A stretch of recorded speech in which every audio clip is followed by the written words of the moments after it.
Good morning, participants. Warm welcome from the GST and Indirect Taxes Committee of ICAI. Continuing our VCM's webcast on the GST and various aspects of GST, today we have a session on the recent developments in refunds. Refunds have become a regular scenario in the GST era. I welcome each and every one of you, thousands of participants who have joined us this morning. I am confident that not only yourself, but all your family members are fine and safe. I recognize the presence and very warmly welcome the Honorable past Chairman of this committee, the sitting Vice Chairman of this committee, and a person who is well known for his GST skills, CA Sushil Kumar Ji Goyal, the Honorable Central Council member from the Eastern region, hailing from Kolkata. Warm welcome to you, sir. We have here with us today CA Shankara Narayanan, who hails from Chennai. I heartily welcome him for this particular program and thank him for sparing his valuable time on this Sunday morning to be with us and to also share his experiences and knowledge. I now directly invite Honorable CA Sushil Goyal Ji to please give a brief overview of this session and also introduce the Honorable Speaker. Thank you, sir. Over to you.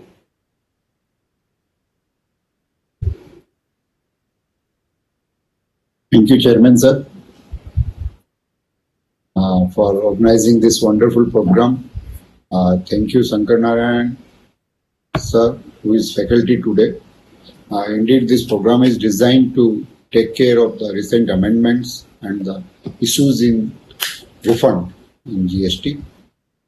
And Shankar Narayan is taking regular sessions on this. He is specialized in indirect taxes, that is GST, custom, foreign trade policies. He also contributed to the Indirect Tax Committee as a team member in charge for preparation and upgradation of the background material of the ICAI. He is master trainer of GST affiliated by ICAI. He trained more than 2,000 chartered accountants and 6,000 plus financial and accountants professionals across the India on GST law and practice and indirect taxes. He is member of the Governing Council, Secretary of the International Chamber of Indirect Tax Professionals, also member of Indirect Tax Committee of Hindustan Chamber of Commerce. He co-authored book that is Gain Smartly through Senvet Credit Tools 2004.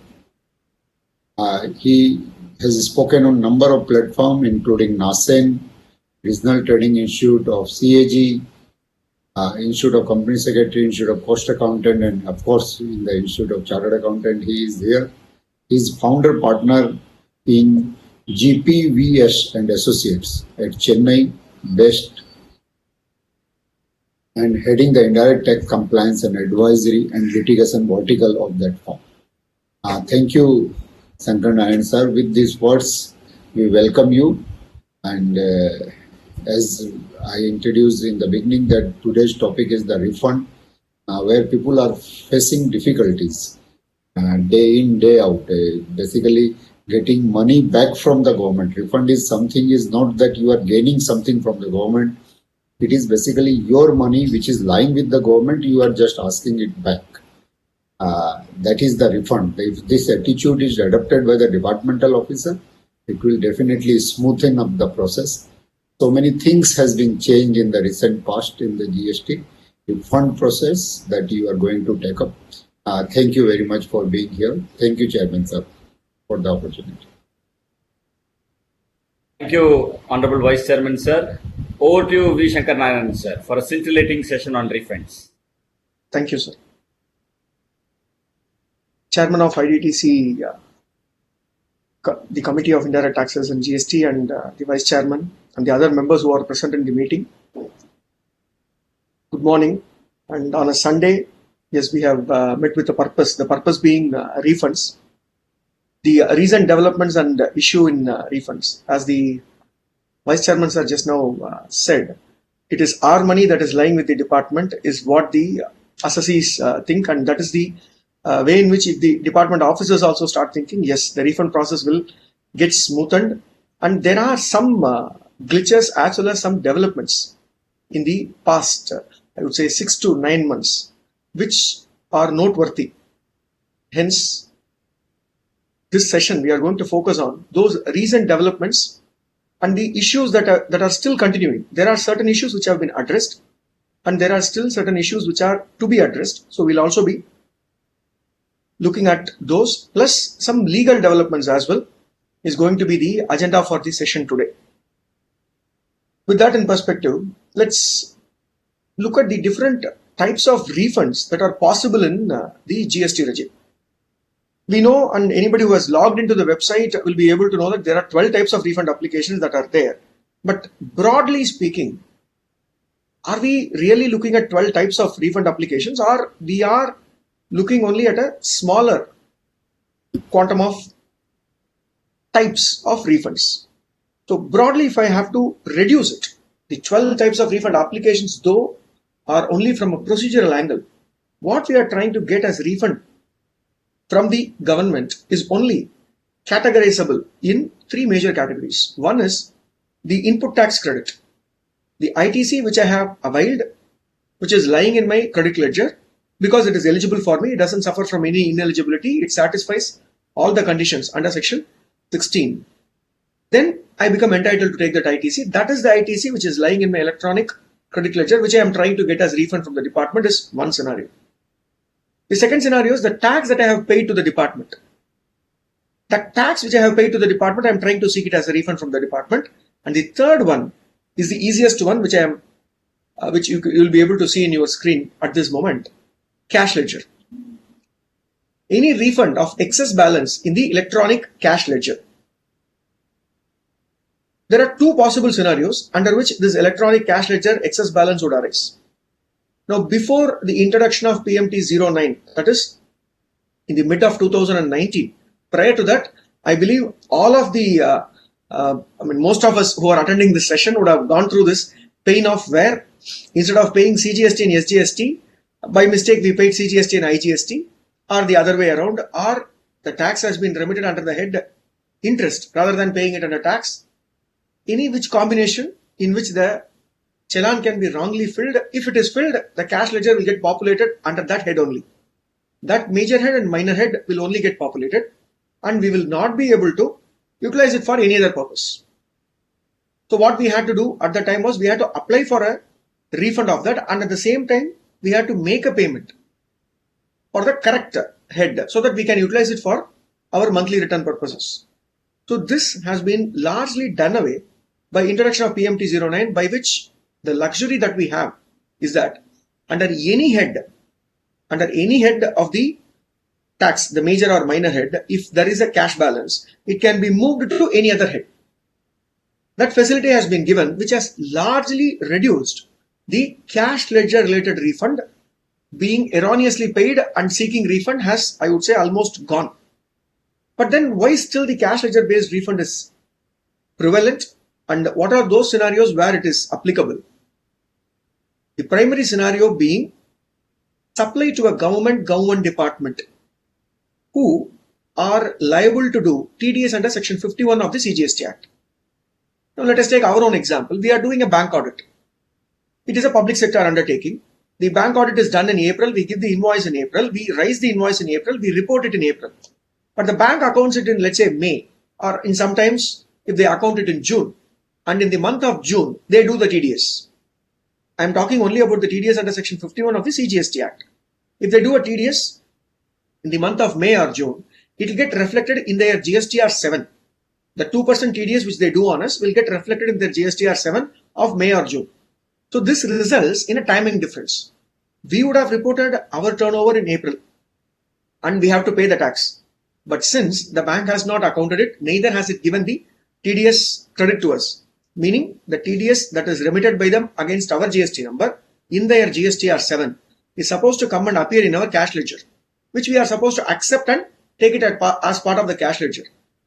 This has not happened because by end of April, they have not done the TDS. So we will end up paying the cash from our pocket, the tax.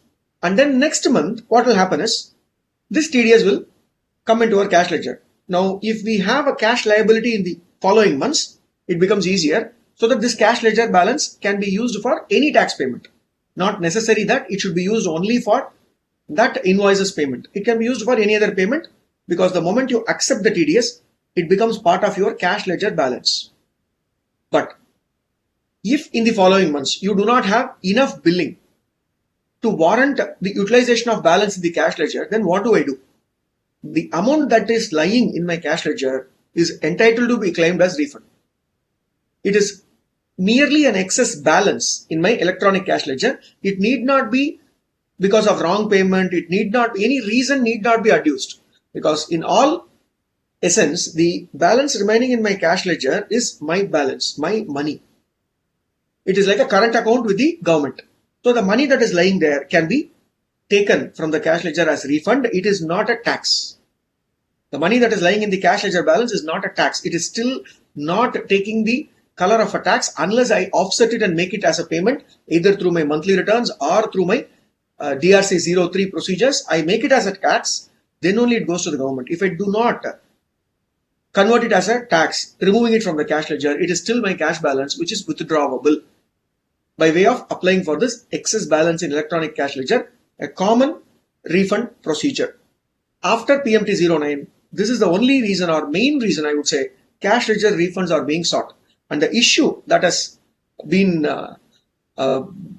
seen in the last 1.5-2 years is that circular number 125, which is the mother circular for refund, given on 18th November 2019, talks about this, and it says that this refund needs to be given. That's it. There is no documentation prescribed.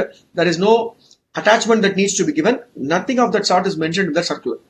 Hence, out of the different types of refunds that are listed in that circular, this is the only refund where there is not much of elaboration, and which is quite obvious also that there is not much of complication. But what we see as an issue is whenever such cash ledger refund is being applied, very strange requests comes from the officers where we are asked to give their electronic cash ledger printout, their electronic credit ledger printout, last 1 year say return filing, filed returns copy. All these are being asked under RFD 08 where they issue a show cause notice. But strictly speaking, there need not be any checking procedure, because if that cash ledger contains a balance, it doesn't matter how the cash ledger has got accumulated. The only precaution that they may take from a revenue perspective is that the TDS which has come into my cash ledger, has this invoice been reported by me in the past? If I am reporting it in the current month, I would be using it. If I am going to report it in any of the previous months, I would have already paid the tax. That is why this cash ledger has got excess balance, which I am claiming now. So that is the only precaution which we feel can be exercised by the department. And there, if the issue is arising, we can very well quote circular number 125 and state that there is no document prescribed. Hence, if you ask, we'll be able to give the document, and based on the document, the refund should get processed. Strangely, in some of the scenarios, we have seen cash ledger refund also being rejected, but subsequently, we were able to convince the officer in terms of the reasonability of the claim and obtain it. So one of the issues that can come is the cash ledger refund. And the other scenarios, that is where I will get a refund, that refund is of the input tax credit. So it is not my cash balance, it is not the tax that I have paid, the ITC that I have accumulated, I can claim as refund. For that only we have got 4 different applications in the GST portal. That is ITC refund on account of export of goods and services with the payment of IGST. So here, this is the ITC which I am claiming as the refund on account of exports. Or the second situation could be on account of supplies made to an SEZ with payment of tax, or supplies which are in the nature of inverted duty structure, or on account of deemed export. these are the 4 scenarios under which I'll be able to claim my ITC as refund. The first 2 scenarios can be broadly brought under zero rated supplies. Exports of goods or services, supply to an SEZ of goods or services without payment of IGST. Hence, I am entitled to go to the ITC route. And the third one is inverted duty structure, and the last one is deemed export related refund, where we will be able, who will be able to claim it as ITC? We will see it as we go into the presentation. The recipient will be able to claim it, not the supplier. The recipient, in case of a deemed export, will be able to claim the input tax credit as refund. So these 4 applications are for ITC refund. And on the other hand, the remaining applications, namely supply to an SEZ with payment of tax or export of services with payment of tax, or where we have wrongly paid, erroneously paid, or excess payment. In all these cases, the tax that has been paid shall be sought as refund from the department. So this is how the 12 different applications can be further or I would say consolidated in terms of under which head we are claiming the refund. Either the tax is being claimed as refund, or the input tax accumulated is being claimed as refund, or the cash ledger balance is being claimed as refund.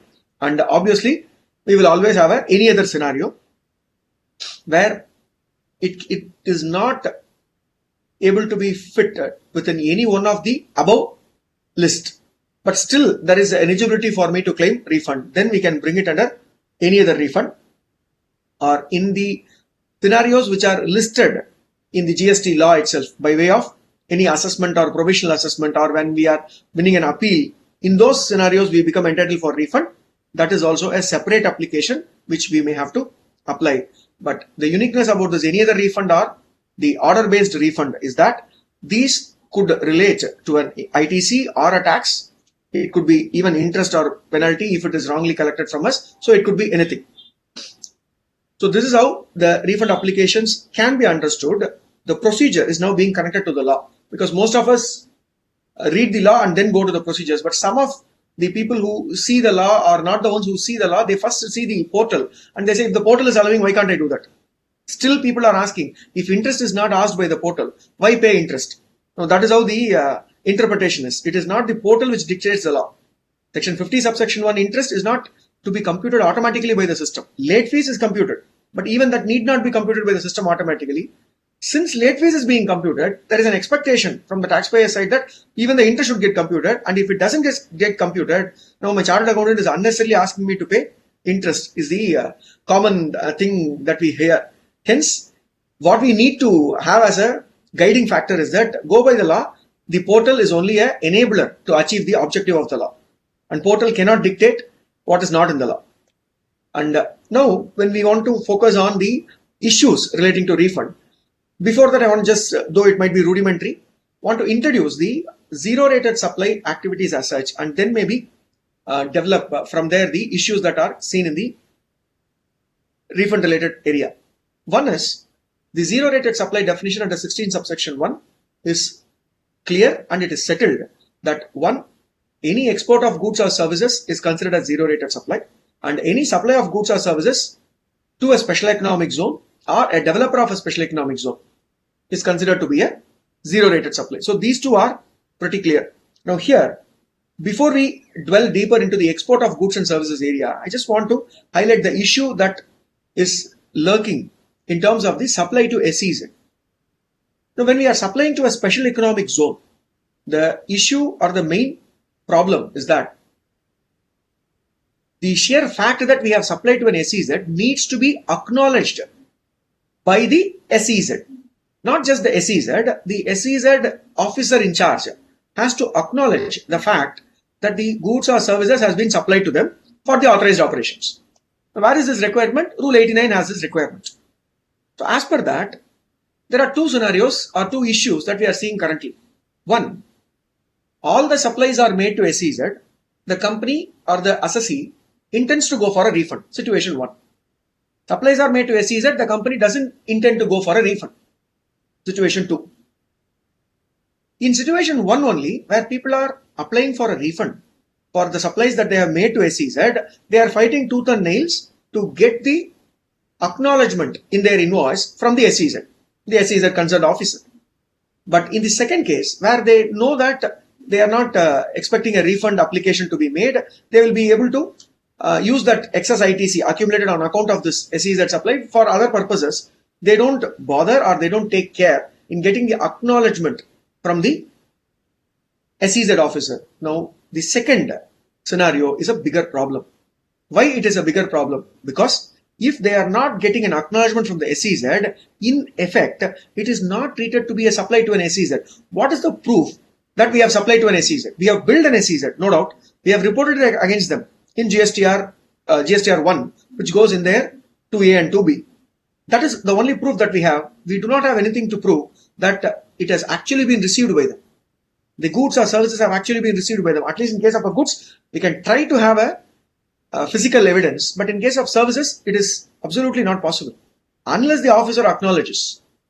Now, for the officer to acknowledge, what is the mode of acknowledgement, what is the common accepted method of acknowledgement is not defined in the law.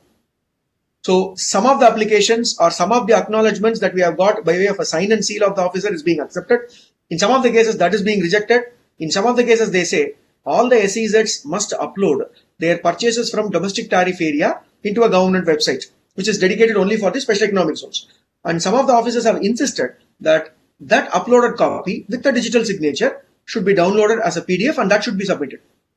So this is one gray area where how do we prove that I have supplied to a special economic zone? The universal thing is that whether you go for a refund or not, acknowledgement is mandatory.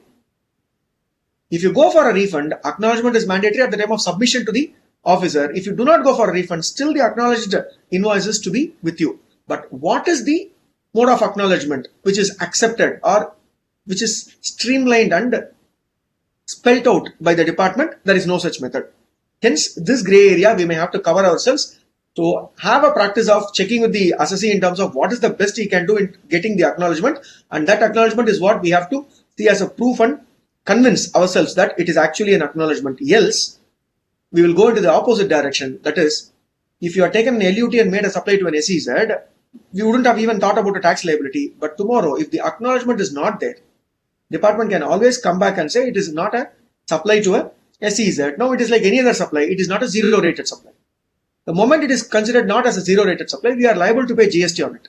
It is not something which can be covered under the LUT.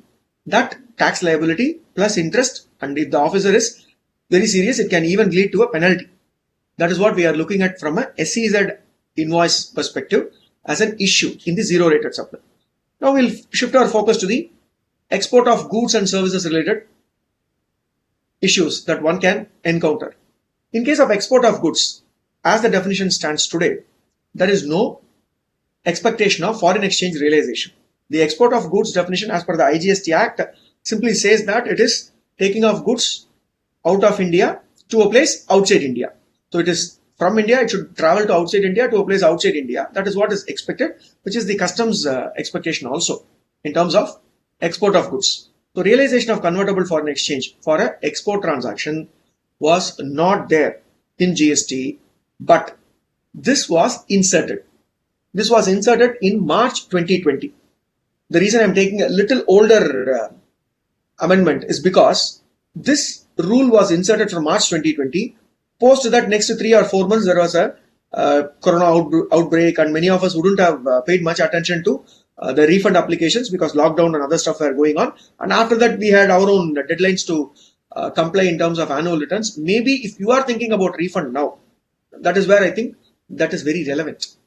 What Rule 96B has done is that it has imposed a condition that when you are applying for a refund in case of export of goods, it is mandatory that you should have realized the money in convertible foreign exchange. And what it does as an extreme step is that it says, I am not prescribing any time limit. I will expect you to have realized the money in convertible foreign exchange from the FEMA approved time limit. So they are borrowing the time limit from FEMA.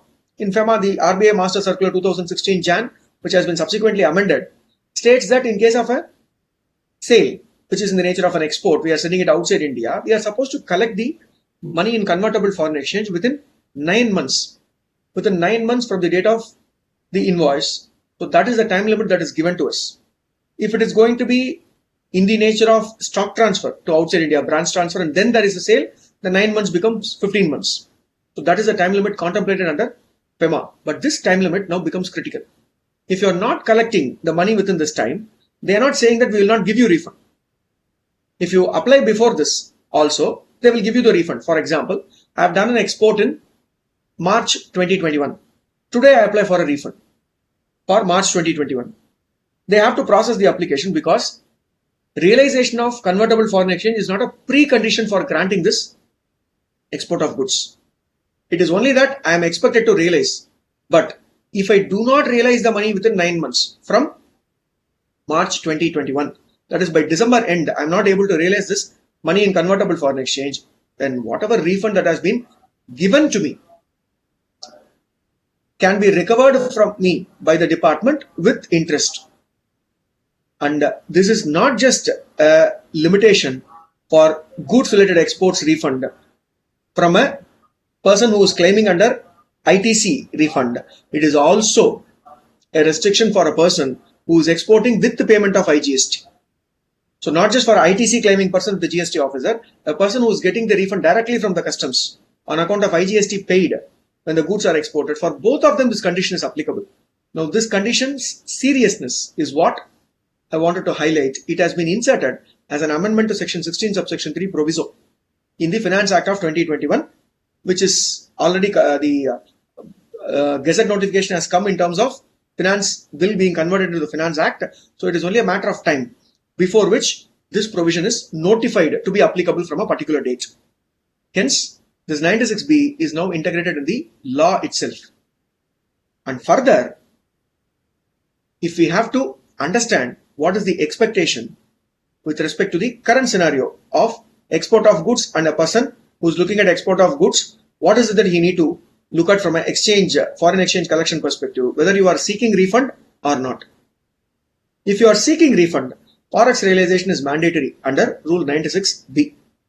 If you are not seeking a refund, Forex realization is not mandatory. That is how the current scenario is. But realization of foreign exchange in case of a refund is mandatory is what is more relevant on a refund related discussion. And if that is not happening, refund has been taken, but realization has not happened, then what happens? It will have an impact in our annual statutory audit also. How? Let's take an example, 2018 or 19, they have collected a refund from the department for export of goods, but this has become mandatory. This rule has become applicable from March 2020. It has not become applicable retrospectively. It has become applicable from March 2020. Now the interesting thing is, the officer has a time after March 2020 to give a notice for a refund that is sanctioned before also. Because it is mentioned that if you have taken a refund, this realization should have happened. So it is not necessary that the refund should have been taken after March 2020. For that only 96B is applicable. No, it can become applicable even for a refund which is taken prior to that. Now look at our situation from a statutory audit perspective. When we are looking at it, the assessee would have taken a refund, but he has not collected the money in convertible foreign exchange on account of that export. We are liable to qualify that there is a contingent liability, or in this case, a certain liability, that they may have to pay the tax along with interest. And the sheer fact that they are not collected for export of goods, irrespective of whether they are applying for refund or not, anyway under the duty drawback procedures under customs, we are duty bound to say that the duty drawback shall have to be given back because you have not realized the money within the time limit fixed by FEMA, which is also a condition required for the purpose of enjoying the duty drawback benefit. Hence, this becomes even more important from a March closure perspective, where additional liabilities can occur for people who are exporters of goods who were claiming refund earlier. So this problem, last March it came into picture, and this March I think the full length of it needs to be verified. The next aspect which I see as an issue in the export of goods, we had many discussions, many people questioning this part, which is what is the value to be adopted in case of export of goods? Is it the CIF value or is it the FOB value? I'll take a minute to be, again, though I'm being rudimentary, but still, FOB is the value. It's called free on board up to the port in India, whatever we incur or whatever the value, that is what is FOB. delivering it to the person in the foreign country, incurring the insurance and freight, is considered to be the CAF value. In some of the cases, it could even be CF, cost and freight. It depends upon their contract. But it is not FOB. FOB is only up to the port. But anything I do beyond the port, ensuring that I'm delivering it to your place, that is now called CF or CAF.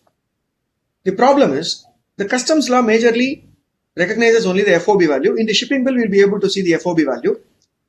But from a GST perspective, the person who's making the export, under GST, there is a concept called as composite supply. So under composite supply, they will be able to call it as composite supply and add it to the value of the service also as part of the invoice, because they know that they are going to incur the insurance and the freight, as the case may be, for delivering it to the customer.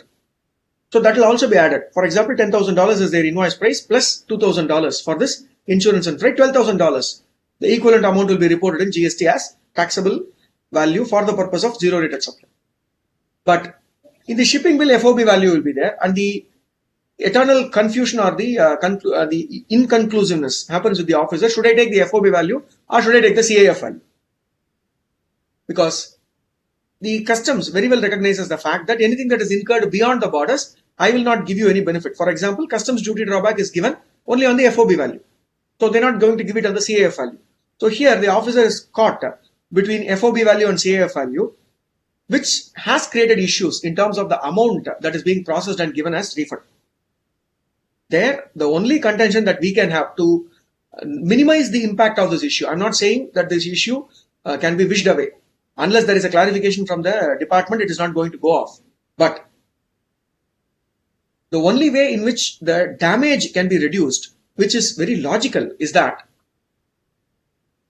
when we are calculating the refund, we are taking the numerator and the denominator. That is, the numerator is the turnover for the export purposes and denominator is for the total turnover. Now, if the assessee is a person who is applying for refund of ITC, we can very well say in that formula, if you are going to take only the FOB value of exports on the numerator, you are not going to take CAF value.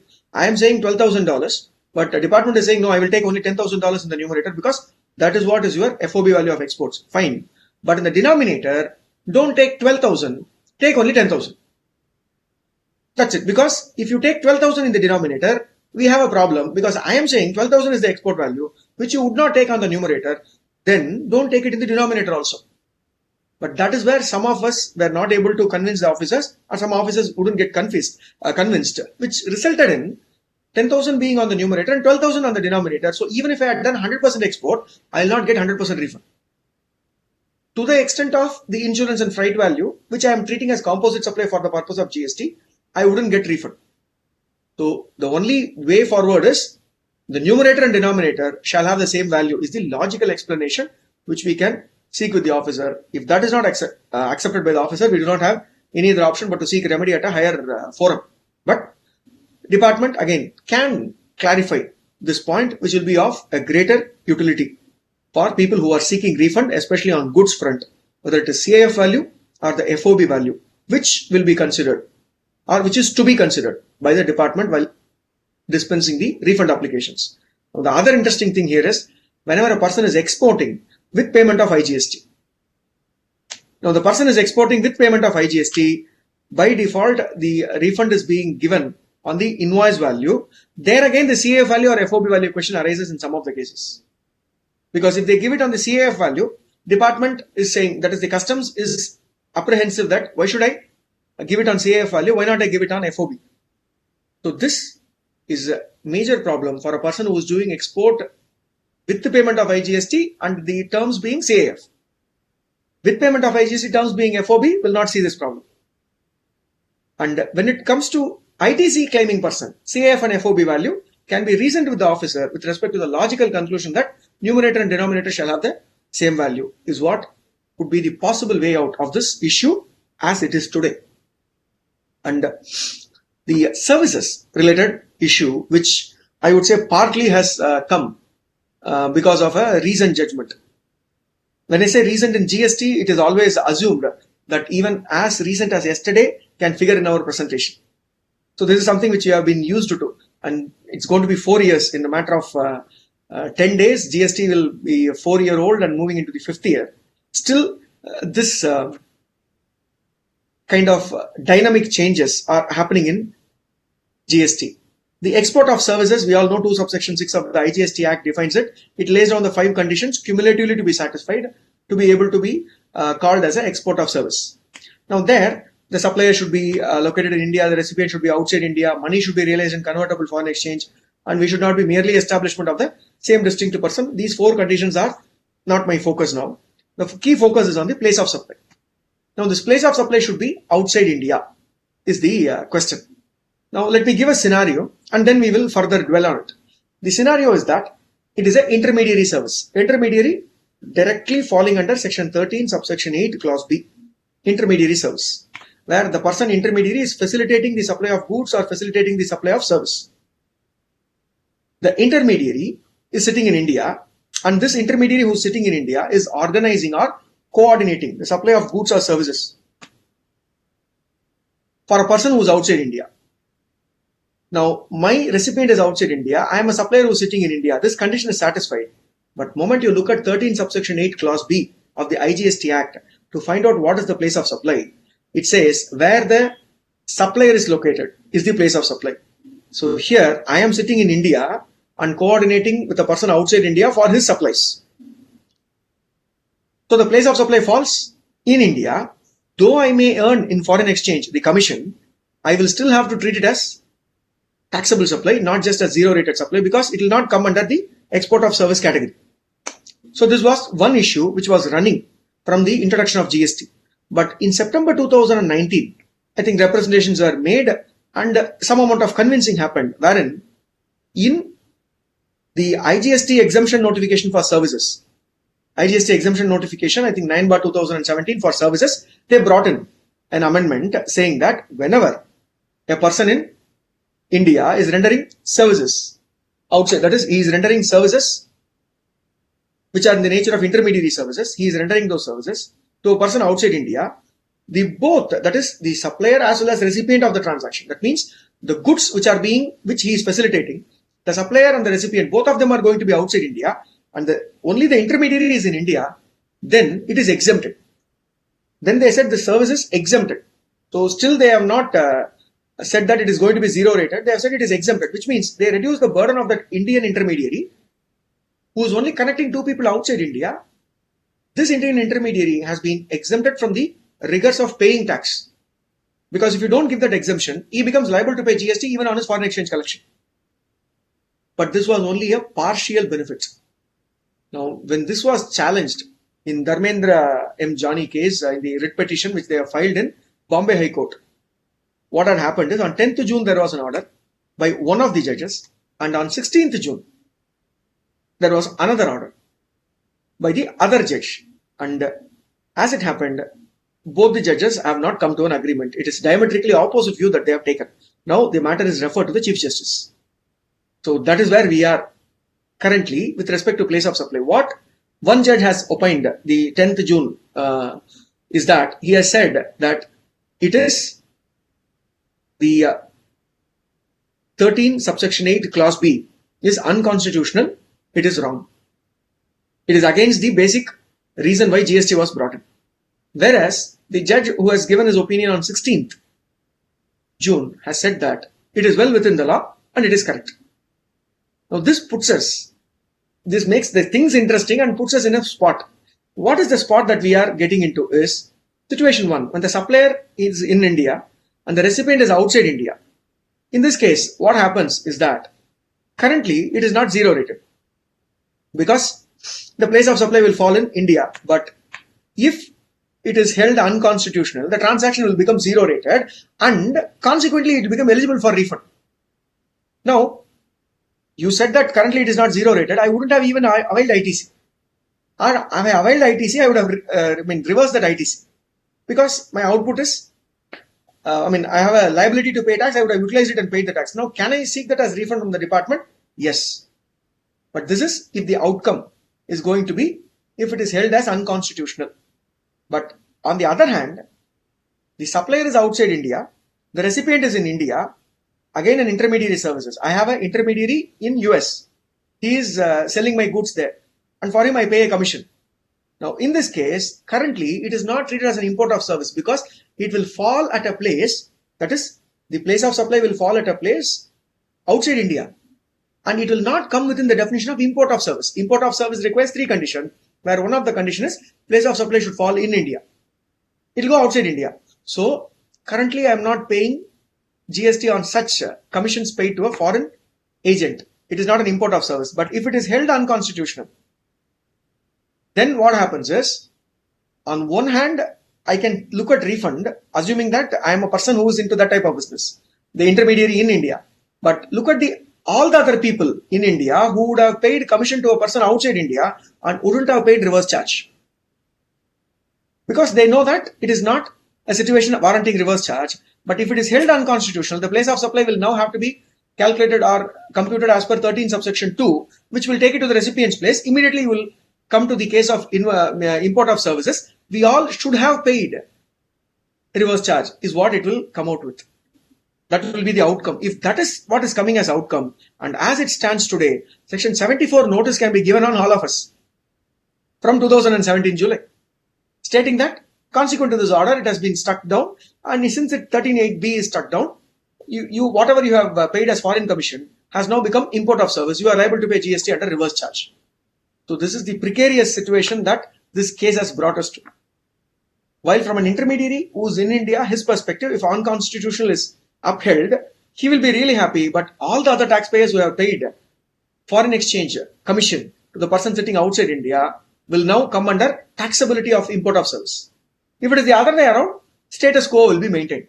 So we are eagerly now awaiting the Chief Justice to take up and give his order, which will happen in the eventual course of time. So you may also have a look at it along with the score that we are tracking for various cricket matches. We'll also be tracking these to understand what is happening with respect to this 13(8)(b), whether it is constitutional or unconstitutional. Let's wait and see. And the other aspect which I wanted to give an overview before we go deeper into the refund related issues is that when I am doing a zero rated supply, which is typically export or SEZ, now I have an option to do it with payment of IGST or without payment of IGST. Be it exports of goods or services or supply to an SEZ of goods or services, I have an option to do with payment of IGST or without payment of IGST. A situation where I am doing export and export of goods with payment of IGST, I don't even have to apply for refund under the GST law. Meaning the GSTR 1 that I file is assumed to be my or deemed to be my refund application. I don't have to come to apply for a refund in the GST portal, nor chase it with my GST officer. It is automatically to be given by the customs. So that is what we are seeing from this perspective. And that refund, if it is not coming within time, even during this May 14th till 31st, they had a Mela kind of thing where they said any kind of past refund which you should have received from customs department, if it is not received, they have given some 6 circulars in the past, starting from 2017, saying what are all the possible reasons for refund not being received, possible error codes like SB005, and for those error codes they have mentioned what is the corrective action that you need to take, what is it that you need to take up with the customs local office, that if you do, you will be given the refund. But this refund of export of goods with payment of IGST, we cannot follow it up with the GST department, it has to be followed up with the customs department. But in all other cases, be it export of goods or services with payment of without payment of IGST, or supply to an SEZ or a developer of an SEZ with or without payment of IGST goods or services, in all these cases I have to only apply for a refund in the GST portal, and that refund will be granted by my proper officer. These are the scenarios which will be covered, whereas the goods scenario with the payment of IGST is never going to be a problem within the GST portal. It is something to do with the customs. And your GSTR 1, when we are filing it, the shipping bill number in table 6A, the shipping bill number and the port code, those are the ones which will push this invoice into matching with the ICEGate, the Indian Customs Electronic Gateway portal. And once that gets matched, the outcome is an automatic refund from the customs. And here at this point, I want to highlight that this option of with the payment of IGST is going to be having an impact because of this 2001 Finance Act Amendment, section 16 subsection 4 has been inserted in the IGST Act, which is yet to be notified. What they have said in that notification, in the amendment, is that not everybody will be entitled to do this export with the payment of IGST. Only notified class of persons or taxpayers can only do that. So that is how it is going to be changed. Maybe to curb the practice of wrong ITC being claimed as refund on payment, they might come up with a stronger restriction for those people who are exporting with payment of IGST, so that restriction can come. The provision is made, the legal provision has been passed by the parliament. It is just to be notified in the IGST law. So this is where development has happened, which can hit us anytime soon. With respect to other cases, especially this without payment cases, I do the supply without payment of IGST. Then what is it that which is allowing me to do without payment of IGST is, obviously we all know it is the RFD 11 LUT, the letter of undertaking that we have given. And in the whole of the GST portal, if there is only easiest form that can be filed without much of fuss and it can be easily done immediately with the ARN, is that I think I would rate LUT as that form which can be filed very easily. And that LUT, all we require is click the 3 buttons, give 2 people as witness, over. You get the LUT. That LUT actually comes with a condition which we need to be, one, we are aware of, and second, whether the client is aware of, and from a financial audit perspective, whether they are taking care of it is something which we need to analyze. Because the undertaking that which we are giving is to the President of India, and the undertaking that we are giving is that in case of exports, so it doesn't have any undertaking specifically with respect to SEZ supply, only with respect to exports. And exports, if it is export of goods, export of services, 2 separate undertakings are being given. If it is export of goods, the undertaking that we give is that I will send these goods out of India within 3 months from the date of invoice. So in case of goods, the LUT condition doesn't expect me to collect the money. That is why 96B has assumed importance and 16.3 proviso is being inserted. LUT conditions remains the same. It says that I only expect you to physically move the goods out of India within 3 months from the date of invoice. From a services perspective, it expects me to realize the money in convertible foreign exchange within 1 year from the date of invoice.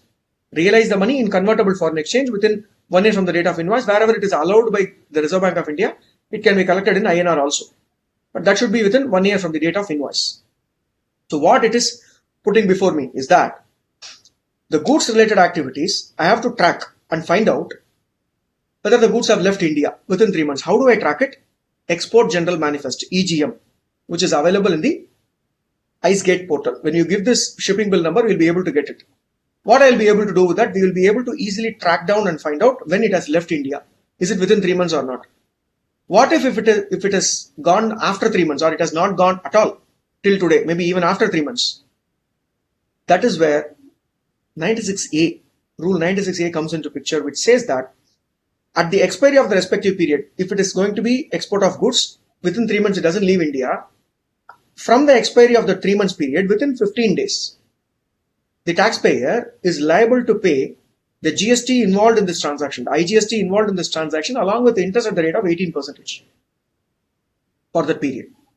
So the maximum time given to him is 15 days from the expiry of the 3 months. If it is, on the other hand, a service, I've done an export of service, I must realize the money in convertible foreign exchange or whenever it is allowed in INR within 1 year. Export of service definition 2 subsection 6 is not talking about the timeline for collection of foreign exchange. It only says if you collect, it is considered to be an export of service. But the restriction comes when you are doing it under LUT. Under letter of undertaking, if you want to do the export without payment of IGST of services, then the condition is you should have collected the money within 1 year. The realization should have happened within 1 year. Software companies or IT or ITES companies, you look at their data's aging. If it is a foreign currency data and aged more than 1 year, it is directly telling us that there is a tax liability. And they need to pay the tax along with interest. Why there is a tax liability? Because you have not collected the money within 1 year. 15 days from the expiry of 1 year, we are supposed to follow Rule 96A, by which we are liable to pay the whole of the IGST due on the transaction with interest. And that interest is going to be for a year. If slightly more than a year, because 15 days is the time that is given. It is going to be 1 year plus, for which we are going to pay interest. Now we may say that, fine sir, tomorrow I realize the money later. I may be able to say get the tax paid as refund. Yes, you'll be able to get the tax paid as refund. But look at the interest. Interest can never be gotten back as refund because interest is an expense. For delay, you have paid it. That's it. So this expense should hit your P&L. And on 31st of March, when you are finalizing a balance sheet, are we not supposed to take care of this? Is something which can come from an audit perspective also. So looking at this, the LUT related conditions LUT as such might look very innocuous, but the LUT related conditions add value to LUT, and from a refund perspective, this is something which is very unique and important, because from a goods perspective, LUT doesn't dictate, but from a service perspective, unless you realize you are not even going to get the refund, so there I think LUT has a bearing. And the other issue that I have seen is people have done the transaction without having LUT. Without having LUT, they would have done the transaction, meaning supply of goods or services without payment of IGST. But subsequently, there is a call from the department saying why you did not get an LUT. This is where we can take cover under the circular given in March 2018. Before the automated LUT was introduced, there was a circular which was given to say that it is a procedural lapse. So if the assessee has not done the LUT process, he may seek a condonation from the commissioner. So that is one option that is available with us. If we have missed taking an LUT, but we have done the transaction, then it is better that we seek a condonation, saying that we should have filed it within this date, but we have missed it. And LUT, as it stands from 2018 1st April, is that every year it will expire. We have to apply and get it fresh for every financial year. So it is not valid for 1 year from the date of issue. It is valid only until the end of the financial year. The financial year gets over, next financial year get a new LUT. So this scenario, this issue can also be encountered, which will be held against you while giving a refund, saying you didn't have a valid LUT when you did the transaction.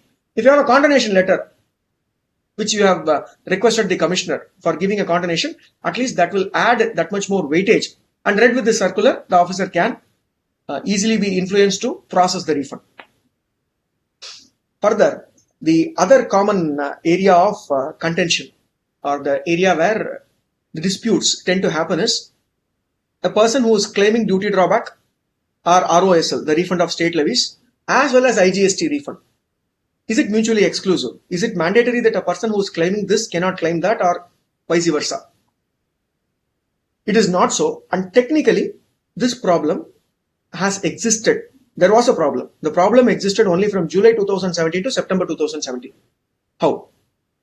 Duty drawback prior to GST was also there in the SENVAT regime. But at that time, there were two different duty drawback rates. One, duty drawback whenever there is a SENVAT benefit availed by the exporter. Duty drawback rate whenever the SENVAT is not availed by the exporter. So a stepped up rate and a stepped down rate, both were there. So the person who is exporting is not eligible to avail. Let's say he's a trader. He is not eligible to avail SENVAT credit. Then he was given a higher duty drawback. The person who is a manufacturer who is exporting, who is entitled for SENVAT credit, was given a lesser duty drawback. This higher duty drawback and lower duty drawback structure continued even after introduction of GST. That is from 1st July 2017. The impact that it had was, let's say a trader who was not entitled for SENVAT earlier was claiming a higher duty drawback, and he continued to claim the same higher duty drawback from 1st July 2017 also. What is the problem here? The problem is, on whatever inventory he would have had on 30th of June 2017, he would have already taken the transition credit. Now he is claiming a higher duty drawback. Now this is giving an unjust enrichment to this person. People who are claiming lower duty drawback and continuing to do so till September 2017, there is no problem. They can claim the duty drawback as well as the IGST refund. They can claim the ROSL as well as the IGST refund. There is no problem. But the people who had claimed the higher duty drawback, that is where the problem cropped up. And that problem, in effect, is applicable only for these 3 months. And again, there are judgments saying that both can be claimed even if it is at a higher rate. Agreed, but those are at the High Court level. We need to see whether it is tested in a Supreme Court. But looking at it after 1st October 2017, I would say there is no problem, because the duty drawback rules 1995 was completely cast into the new duty drawback rules 2017. From 1st October 2017, it came into being, where there was only one duty drawback rate that was prescribed, and that duty drawback rate is the only rate which is taking into consideration that the person who is claiming it is already claiming the input tax credit benefit, because the GST did not distinguish between a trader or a manufacturer. Whoever it is was eligible for ITC, hence one duty drawback rate. So from October 2017, there is no exclusivity, meaning I can claim ROSL, I can claim duty drawback, I can claim IGST refund also. All the three benefits are available to me collectively. For the first 3 months period, yes, there can be a dispute, but not after that. The other type of refund which can create an issue is that the merchant exporter transaction. Now, just to get an insight of what is this merchant exporter transaction, there is a seller in India, there is a buyer in India, but the buyer claims himself to be a merchant exporter. Okay, he is a merchant exporter. Now, what am I supposed to do? If he is a merchant exporter, then he is supposed to export it as it is to a foreign buyer. He may aggregate something and export, but he has to export. What can happen here is that as a person who is selling to him under notification 40/2017, I can sell to him at 0.1%, provided he tells that he is a merchant exporter, gives me the documents that are required under notification 40/2017. And the most important issue that we have come up is something similar to the C forms and I forms of the earlier CST regime. This merchant exporter, within 3 months from the date of export, he is supposed to give me a shipping bill copy. And that shipping bill should contain my invoice number, my GST number. That is the seller's invoice number and GST number. Very difficult. In some of the cases, not possible at all. They are not giving. And in some of the cases, there is a technical difficulty also. Say, for example, this merchant buyer is buying from 23 people in India. And then he is exporting. His shipping bill doesn't have the capability to capture so many people's name and GST number. So, what I see as an issue here is when we apply for a refund, having supplied to a merchant exporter. Now, under which category we will apply for a refund? Inverted duty structure.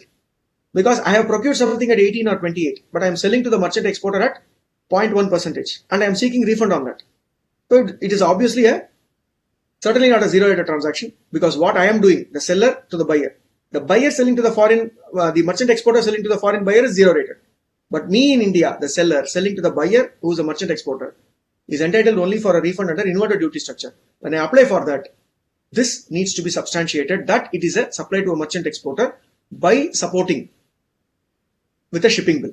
That shipping bill is not there. We are not able to get the refund. We are running into issues. So this is one practical document-oriented problem. We thought all the C forms and I forms are gone. We are away from the clutches. I don't think so. This form is still one form that is required. And in the same line, there is another set of refund that can be applied, which is called as deemed exports. Now, interesting thing about deemed export is that it is defined in section 147 of the CGST Act. It is neither there in the IGST Act nor the definition of export says export includes deemed exports. No, it is mere deemed exports, and it is there only in the CGST Act. Notification 48/2017 gives the benefit. It says that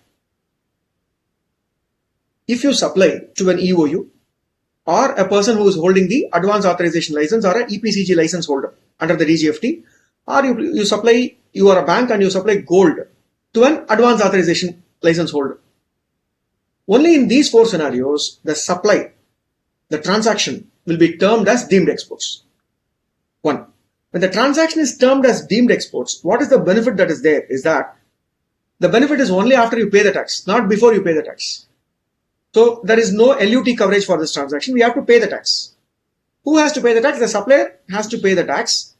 Maybe the supplier could have collected it from the recipient, or the supplier would have paid it from his pocket. What difference does it make? If the supplier has not collected the tax from the recipient, I supply to an EOU, the EOU does not pay the tax, I pay the tax from my pocket, I can claim the refund as a supplier of a deemed exports. On the other hand, I force the EOU or I force the advance authorization holder to make the payment of tax to me. So I'm merely collecting and paying it to the department. Now, the recipient of mine, the EOU or the advance authorization holder, is entitled to claim ITC. And that ITC which he claims, he is entitled to claim as refund from the department. So which is why at the start I told you this recipient of a deemed export will be entitled for refund of ITC, but if it is the supplier who is claiming refund on a deemed export transaction, he will be claiming tax paid as refund. It is not both who will be eligible for a refund, it is the either of them who will be eligible for a refund.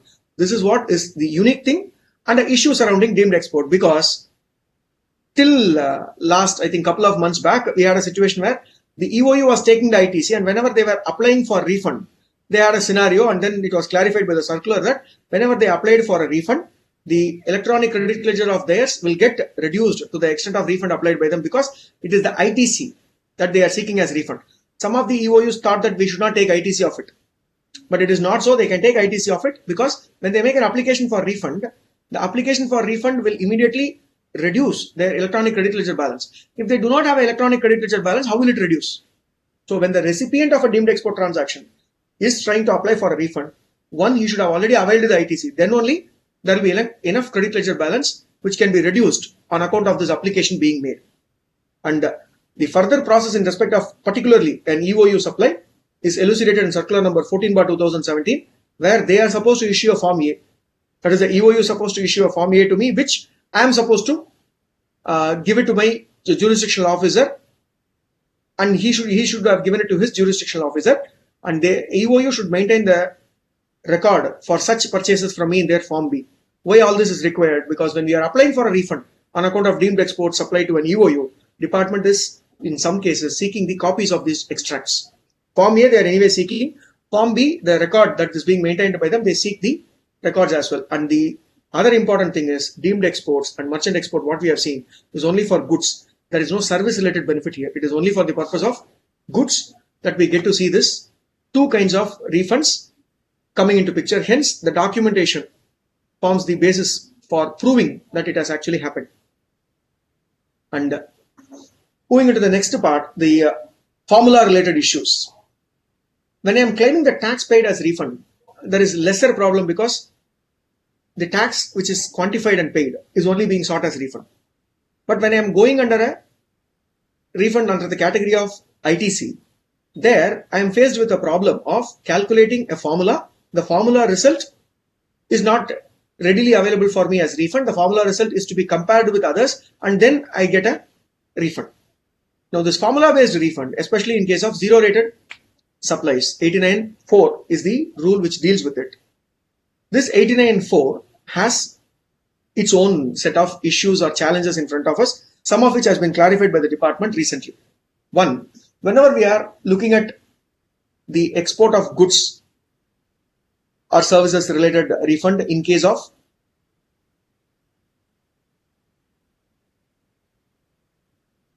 '89 sub-rule 4, the formula looks something like this, where we take on the numerator the turnover of zero rated supply of goods and the turnover of zero rated supply of service divided by the adjusted total turnover and multiplied by net ITC. It will look simpler, smaller and easier, because your zero rated turnover is on the numerator, proportionate to the total turnover what you have done. To that extent only you will get the net ITC as refund. But every item that is there into this formula has got a complication, has got a methodology of calculation which is unique for every type of refund application. That is, when I am looking at the turnover of zero rated supply of goods, the condition that has been recently added, I would say recent because it is added in the last March, is that when we are applying for such refund, what they have said is the zero rated supply of goods, the value at which the export has happened should not exceed 1.5 times the value at which the like goods are sold within India by the same supplier, or if I am not supplying within India, by a similarly placed supplier. And this is what will be considered as the numerator. So this has resulted in quite a number of issues as well as questions. Now, what if the item which is in contention is not even being sold in India? How do I prove this? Department is asking, some of the officers are asking to prove that you have not charged more than 1.5 times the value at which it is being sold within India. So there are various ways in which we are trying to prove. One, what we try to do is we got a quote from another organization as to what is the price at which they would be ready to quote to a foreign buyer, and that was given, which was accepted. And in one case, they insisted that chartered accountant certificate must be given, which we denied because I cannot say what is the 1.5 times price. And then they said, okay, let the assessee give. Ask the taxpayer to give a declaration that he has done it within 1.5 times.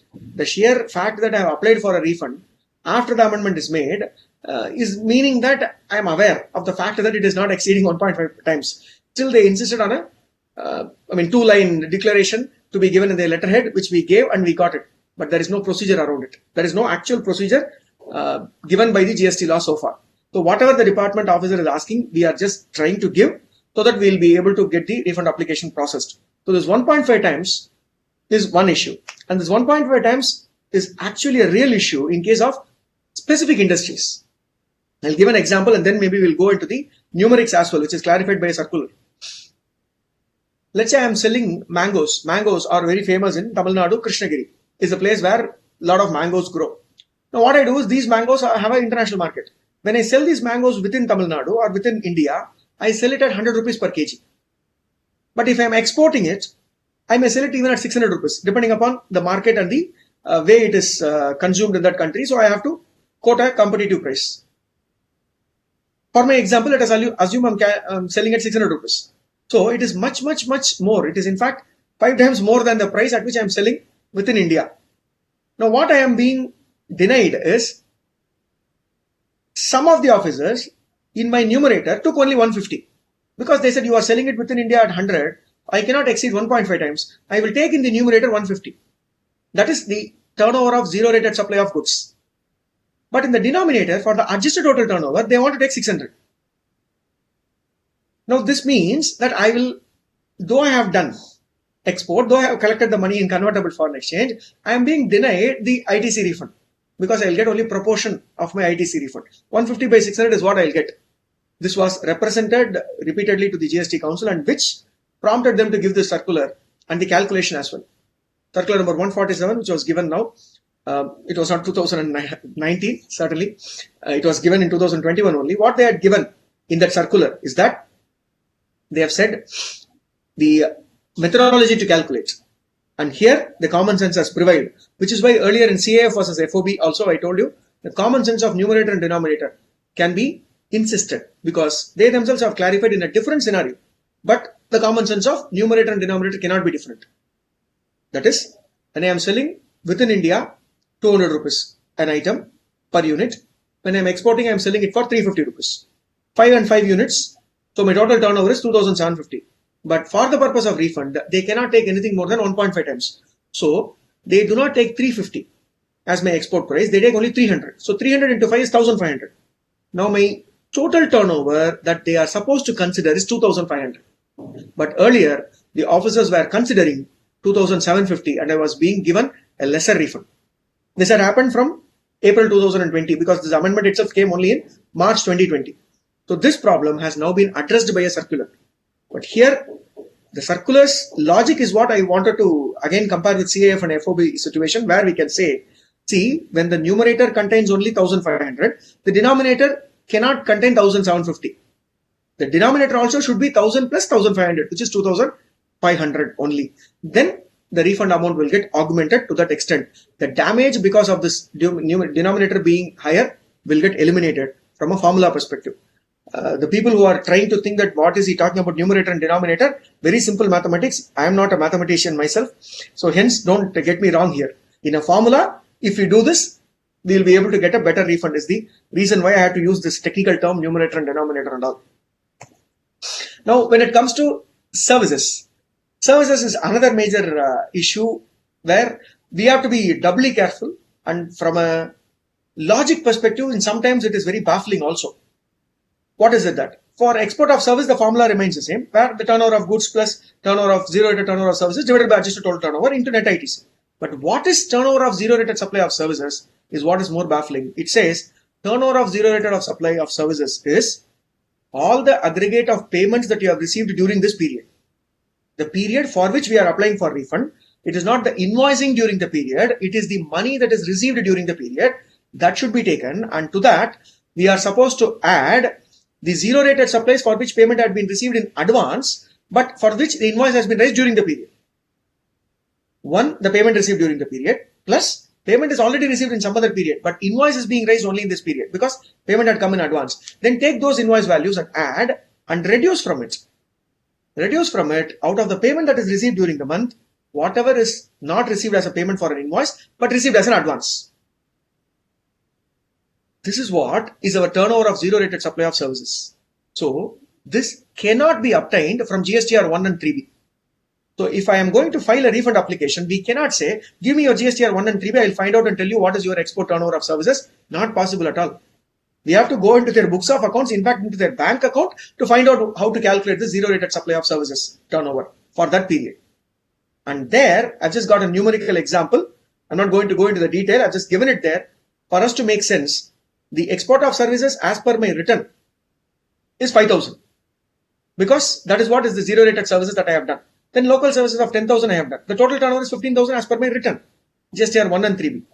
The ITC that I become entitled is 8,000 for the month. Then I now go into the forex realization. From this forex realization onwards, you will never be able to find out from the returns. We'll have to seek the information from the assessee.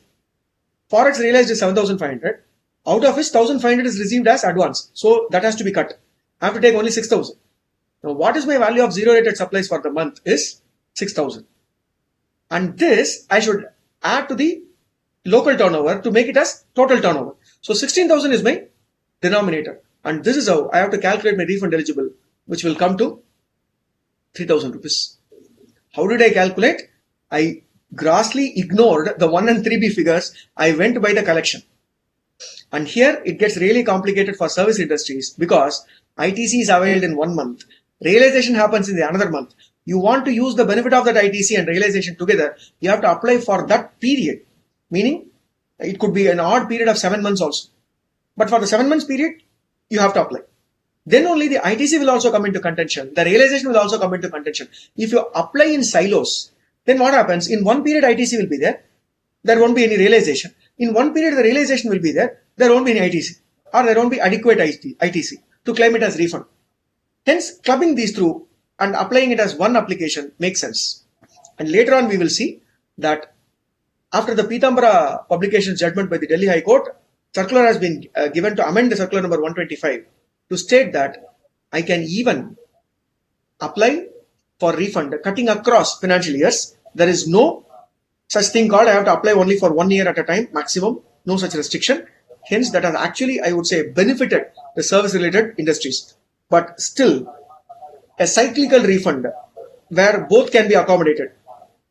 The ITC as well as the realization is what we need to strike as a balance. Else, getting a refund will be an issue, especially with respect to services under this formula method, under 89.4. Now, the other pesky issue, I would say, which is there, is that the time limit for claiming refund.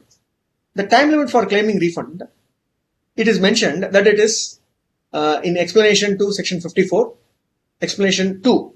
In that, in explanation, clause 2, subclause C, it is mentioned that in case of goods exported out of India, services exported out of India, the time limit is to be calculated as if the invoice date or the date of receipt of payment for the invoice, whichever is later, shall be your time limit. From there, within 2 years, you are supposed to claim. But in the formula under 89.4, export of services is not the word used. Zero rated supply of services is the word used. So what is the big deal? The problem that we have encountered is that officers tend to think, where we even got a notice saying that zero rated supplies, which includes SEZ supply, I have done only SEZ supplies and I am applying for a refund. They tend to think that this time limit is applicable for me. The time limit as per 54 explanation 2C. But it is not so. For a person who is supplying to an SEZ, this time limit is not applicable. For a person who is supplying to an SEZ, any other time limit, 2 years from the date of payment of tax, that is the only time limit that is applicable because the words are different. It is export of services in 54 explanation 2C and it is zero rated supply in 89.4. So these are completely different, but there have been situations which we have encountered where we are given a reply stating the same. Officer has also accepted. So this is one issue area where we may have to convince the legal interpretation if the problem is encountered. And then with respect to the other issue that we have faced from a net ITC perspective. Net ITC, as we all know, is only the, in case of 89.4, input and input services, which is already a restriction. Capital goods are never eligible. Leaving that aside, the ITC of input and input services only being eligible, there also, it is not the ITC which we take, it should also be normalized to an extent. How to do the normalization? all the eligible ITC that which we are entitled we will take.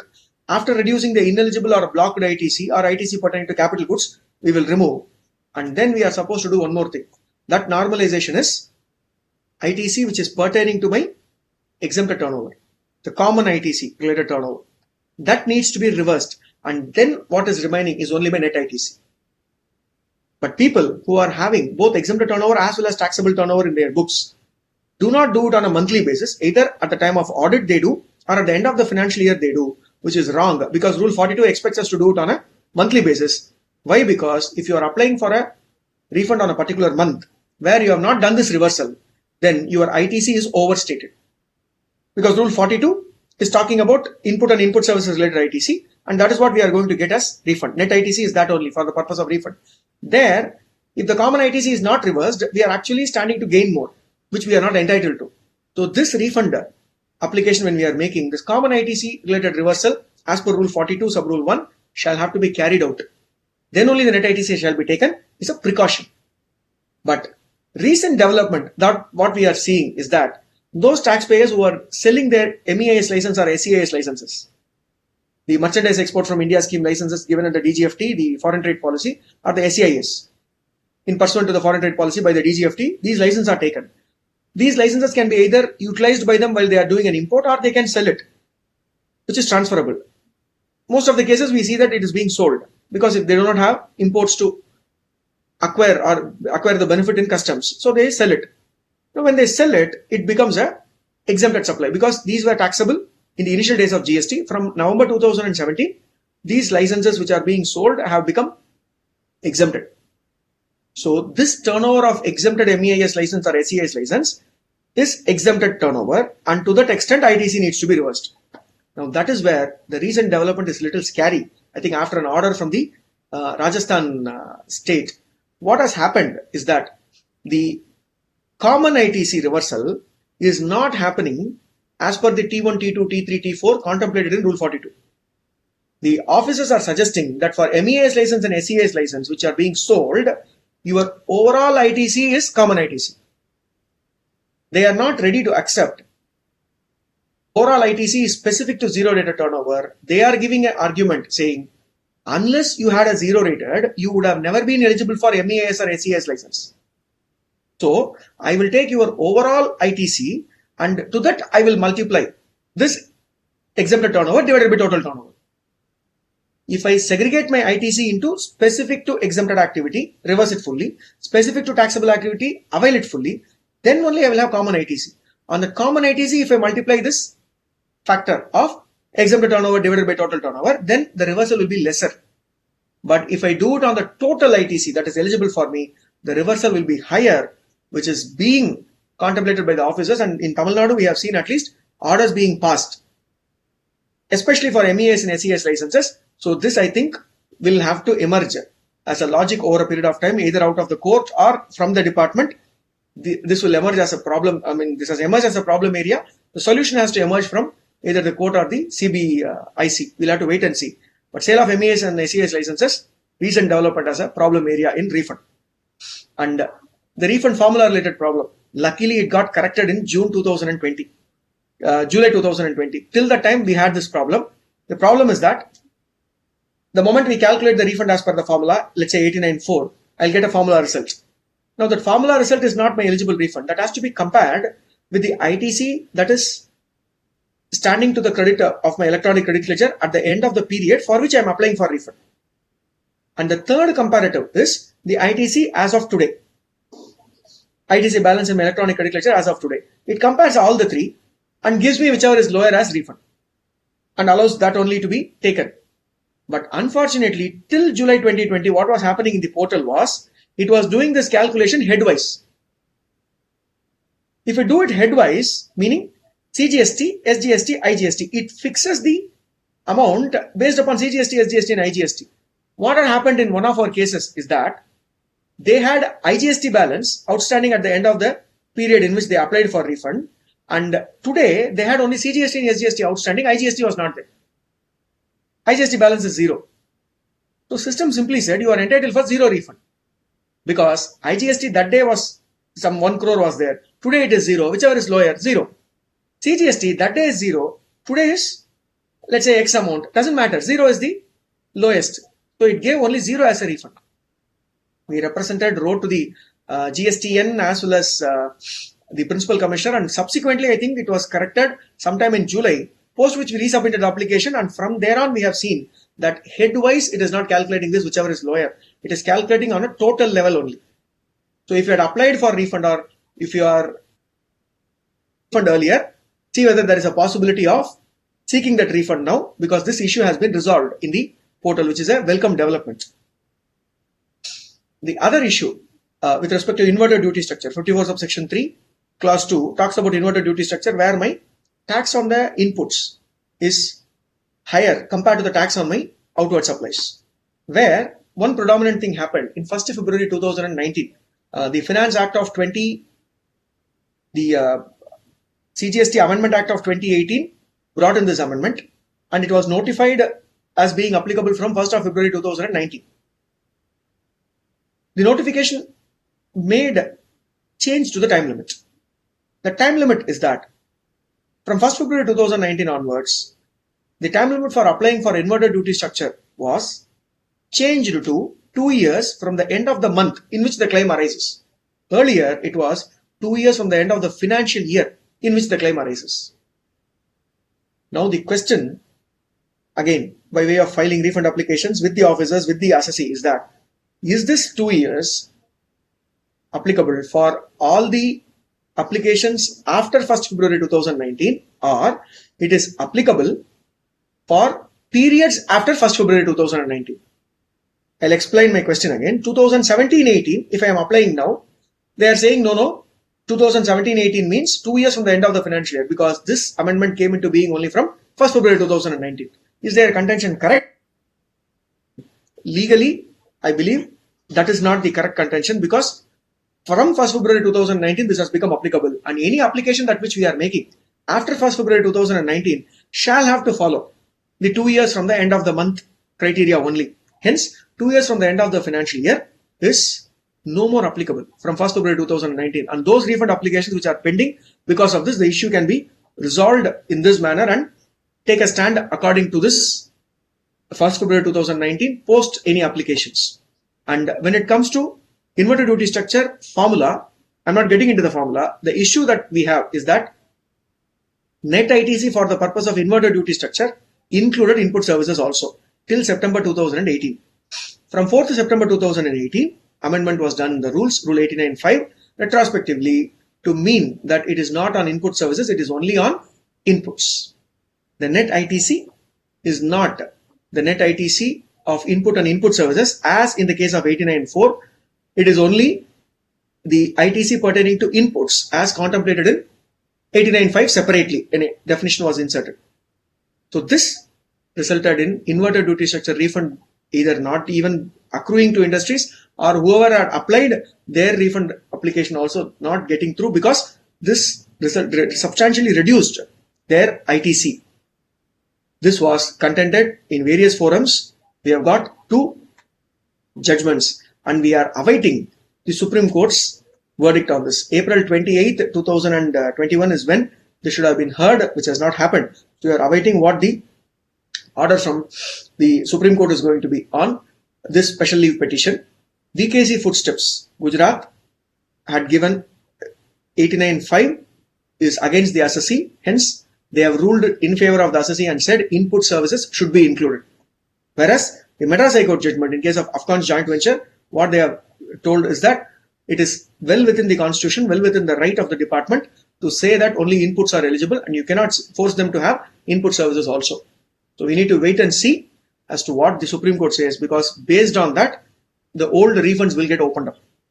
There is a possibility that more refund applications can come if the Supreme Court rules in favor of the assessee by saying input services shall also be taken, because predominantly input services are 18%.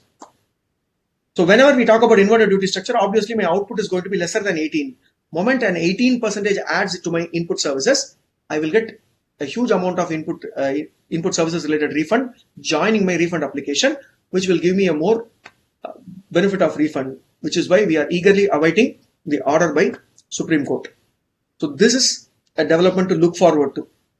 And then the another discord in the provisions. Circular number 125 says what are the documents to be submitted, and when it comes to inverted duty structure, it says that a CA certificate is required, CA or a CMA certificate is required. But actually, as per the rule 89.2M, a CA certificate is not required, because inverted duty structure under section 54.8 is considered to be a scenario where it is not coming under 54.8E. Only a situation which is coming under section 54.8E where there is a proof is needed to say that the tax burden has not been shifted by the taxpayer who is applying for refund, to ensure that there is no unjust enrichment. But 54.8 A, B, C and D are scenarios which do not require such certificate, where unjust enrichment is not looked into and refund is to be given to the taxpayer. One of such scenarios, inverted duty structure. But still, the circular says certificate should be attached along with the application, but the rule doesn't say. Some of the officers are not insisting on the certificate, but some of the officers, on the other hand, are saying since the circular has said you have to get a certificate, which we will have to handle based upon the situation. But this is a discord between the circular and the provision, Rule 89.2M. And the other very important development is with respect to the suo motu writ petition in the Supreme Court number 3/2020. And the order passed on 27th April. There was an order on 8th and then there was an order on 27th of April, which is the major impacting provision, I would say, because it says any kind of suit or any appeal, application or proceeding. Why am I insisting on application is because that is what is relevant for us. Refund is an application. It is not an appeal, it is not a proceeding. Refund from an application perspective, yes, I have done. And for which the period from 15/3/2020, the day when Corona started to expand its presence in India, till 14/3/2021, this 1 year shall stand excluded. Excluded for what purpose? It shall stand excluded for the purpose of any law, that is general or special laws, and in respect of all the judicial and quasi-judicial proceedings. Now, the orders passed by the officers of the GST are quasi-judicial proceedings. Whether condonable or not, whether that law provides for condonation of the delay, doesn't matter, shall stand extended, is what they have said, and they are going to pass further orders after 6 weeks. So this Supreme Court's order has brought in a huge impact, because let's say we have a time limit of 2 years for applying for section 54 refund. Now look at a scenario where between 15th March 2020 to 14th March 2021, this period, let's say I'm applying for 2019's refund, 2019 April refund. Technically speaking, 2019, I will say 2019 February refund. 2019 February refund, the 2-year period gets over by 2021 February. But by virtue of this Supreme Court order, the period from 15th March 2020 to 14th March 2021, 1 year, is to be excluded for calculating the period of limitation. So if I look at calendar period, February 2019 to February 2021 is 2 years, but exclude 1 year in between. It becomes only 1 year, which means I still have 1 more year from February 2021 to claim this refund. It opens up the refund applications because 1 year is excluded from the period of limitation to be calculated. Suppose if I am in a situation where my period of limitation expires between this year, that is between 15th March 2020 to 14th March 2021. Between 15th March 2020 to 14th March 2021, my period of limitation expires. That is 2018 December refund I am applying, or I am supposed to apply. My 2018 December application, the period of limitation would have been over by 2020 December. Now, what this order has said is that 90 days from 14th March 2021, or whatever is the remaining period of the period of limitation, whichever is longer, that is from 15th March 2020 to December 2020, that period, or 90 days from 14th March 2021, whichever is longer, that period will be the additional time limit you have to apply for this refund. So even 2018 applications will get open. The time limit for filing those applications will be open now. This is the impact of this Supreme Court judgment. And and we are yet to test it with the department. We have made few applications. We are yet to get the reply from the department, whether it is time barred or not. But one thing that I have seen is that in Tamil Nadu, they have already taken into consideration the fact that this Supreme Court order has got an impact. That is why from a registration perspective, what they have said is, for all those people for whom we have cancelled the registration or an order of cancellation has been passed between this period of 15th March 2020 to 14th March 2021, you may now apply for revocation, is what they have said, because the revocation period of limitation is getting over within that period. So they said, now you can apply within that 90 days period. They have given it sometime in April itself, the circular. So that benefit, now that they have extended, taking cognizance of the fact that department officers are quasi-judicial authority, I believe this same logic can get applied even for a refund rejection order that is passed. Application itself is not made, then my application time limit, the period of time that I need to, within which I have to apply, the period of limitation should also ideally get extended. Because if they see the hardship because of corona, for the purpose of passing an order, the hardship that we go through for filing an application should also be fitted within the same provision is what I feel. Hence, this would be opening up our old refund applications also. And the next order they have posted with 6 weeks delay. So maybe you have to wait and see what is the order that is passed. Further orders passed in July by the Supreme Court in this respect. And further, the other issue specific to this period of corona is that when the tax is paid, but the supply is not made at all. When the tax is paid, the supply is not made at all, we are entitled to get a refund. But unfortunately, the issue that we get to see, especially in case of hotels or say marriage halls, party halls, these people collect advances, but some of them are not in the practice of giving an advance receipt voucher. They issue an invoice and they pay the GST as well. But subsequently, when they say that the thing is not going to happen because of lockdown, the occupation on the day is not going to happen because of lockdown, not being able to allow the aggregation of people in one place, at the time the amount will be refunded. When they are refunding it, they find it difficult because they cannot refund it with tax. But this was always possible had they given an advance receipt voucher.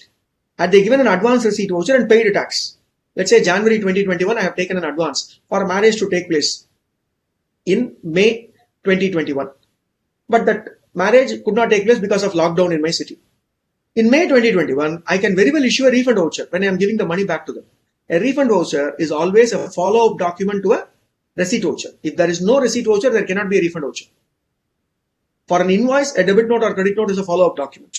Same way, for a receipt voucher, a refund voucher is a follow-up document. By giving a refund voucher, I can give back the money and that can be reported in my return as contemplated in circular number 26/2017. In my 3B, next month 3B, I'll reduce it as part of my liability because I have paid more.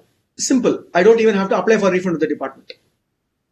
If that facility is not available, then what can I do? Meaning, I do not have any turnover in the next month to offset it, to reduce this liability. Then what can I do? I can even apply for a refund with the department on the strength of this refund voucher, stating that I have paid the tax on the advance receipt voucher. I didn't make any supply.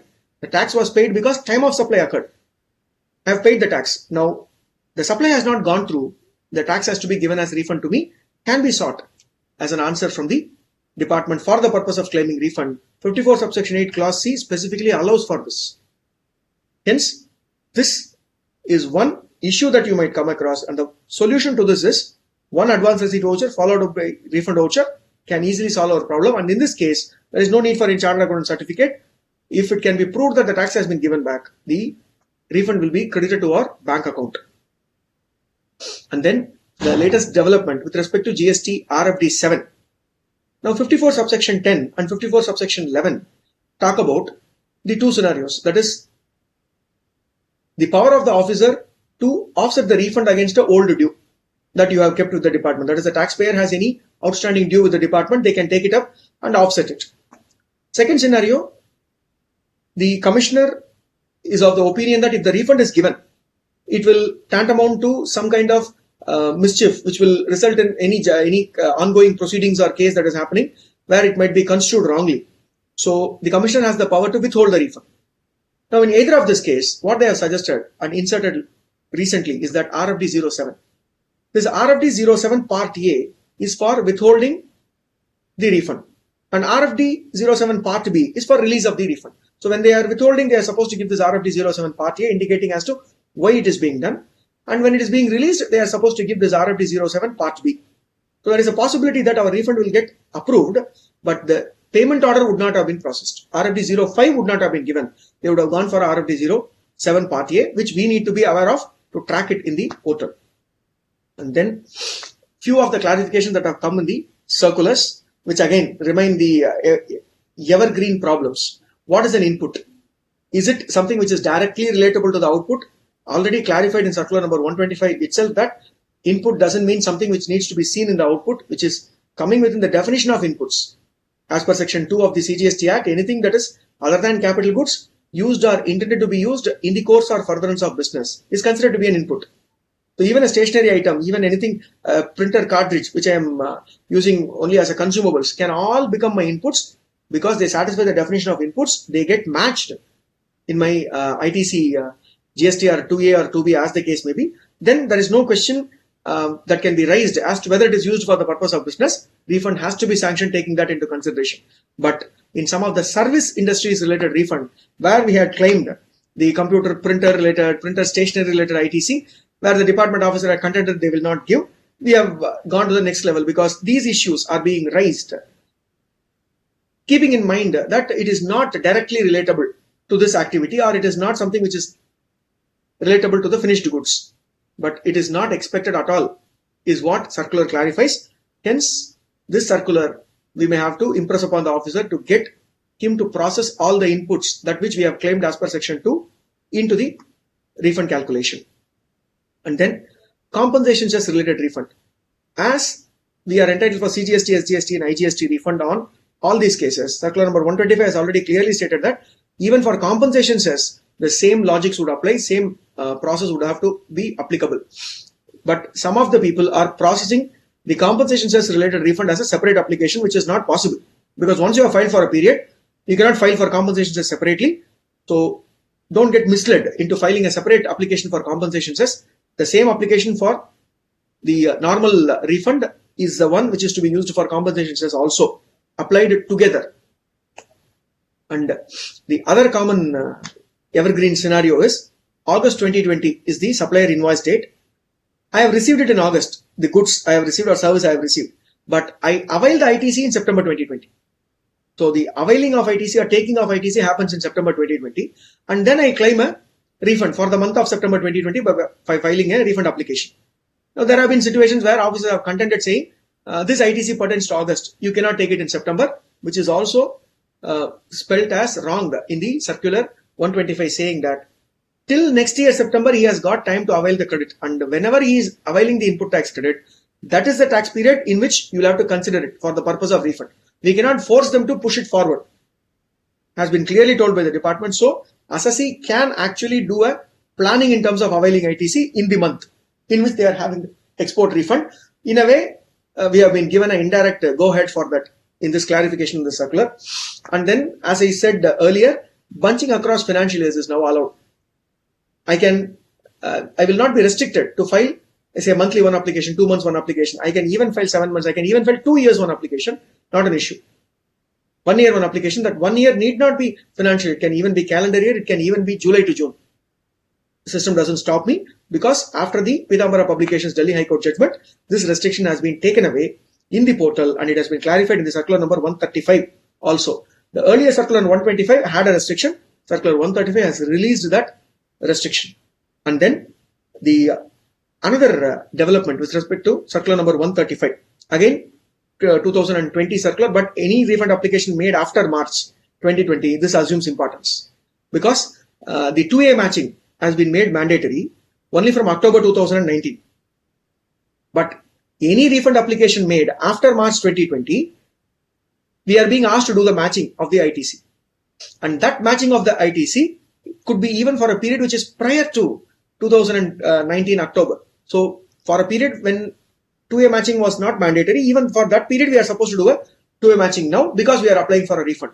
This restriction has come into being, and as long as it is matching, we'll be able to claim. But if it is not matching, some of the assessees may have to look for the higher forums, maybe the high courts, to seek a direction to the department to give a refund, because this matching is part of the circular 135, without which the application is not being processed. We are supposed to tell, and in circular number 135, they were very serious in telling that only matched ITC will be given as refund, which created a problem because imports, my RCM self invoices, do not match because they do not come into the 2A at all. Then subsequently by circular number 139, within a span of another 15 days, they gave another circular and said, for imports and RCM self invoices, you please upload the bill of entry copies and RCM invoice copies, based upon which you will be able to process your ITC, include it as part of your ITC for refund.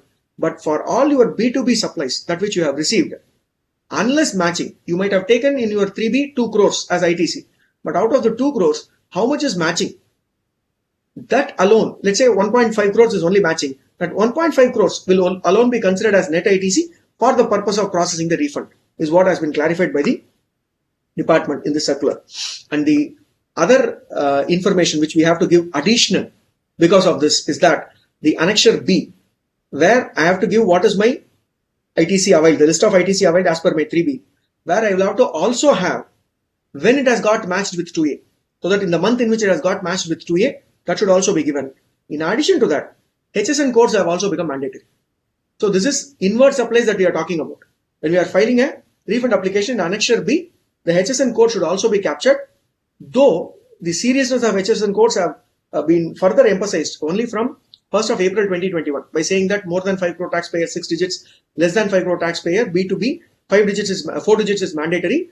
These were not applicable earlier from a purchase of less than 5 crore person, but still he was only quoting 2 digits, but we were asked to give this annexure B filled with HSN, which is again going to be a time consuming exercise for filing a refund application post this circular.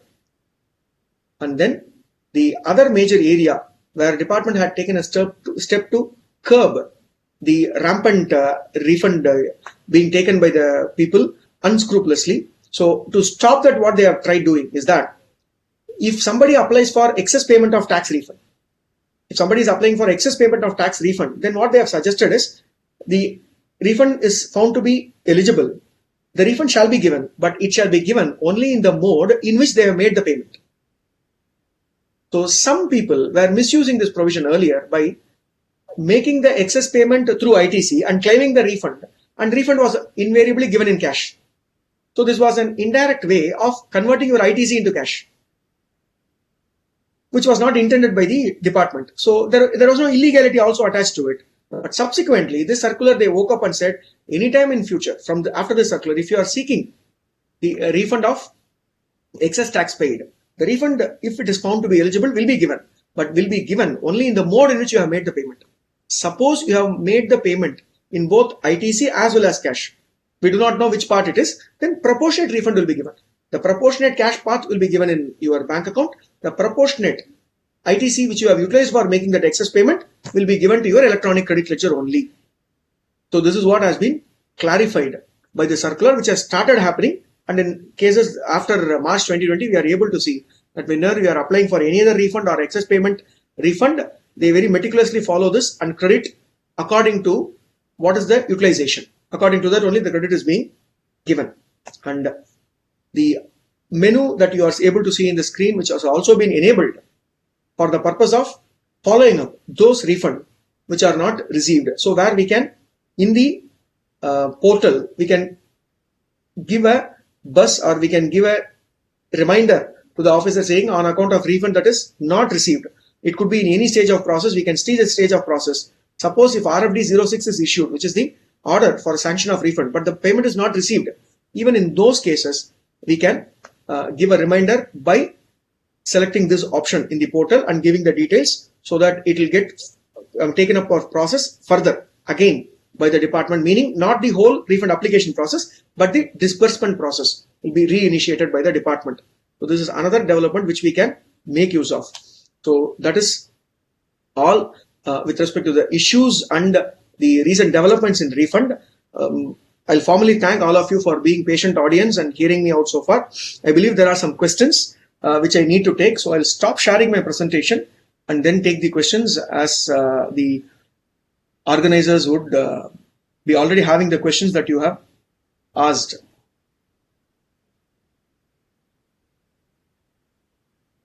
Over to the organizers. Sir, Preeta Rajan. in the invitation, there is a link. There is a link. We have sent email today. There is a link to view the question.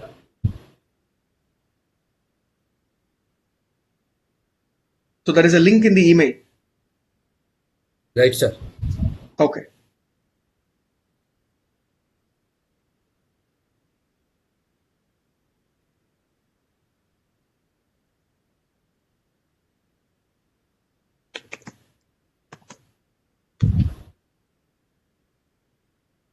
Yes, sir. I am able to see the questions.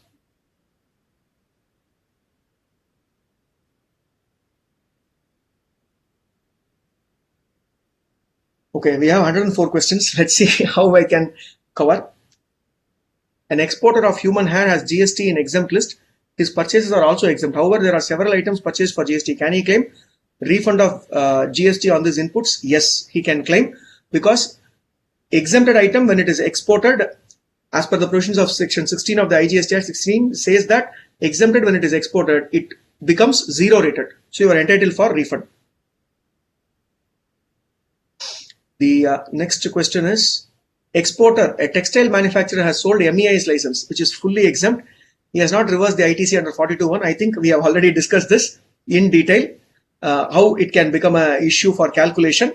Yes, it is becoming an issue for calculation. The MEIS license being sold, 42(1), department is insisting on the complete ITC being taken for reversal. Yes.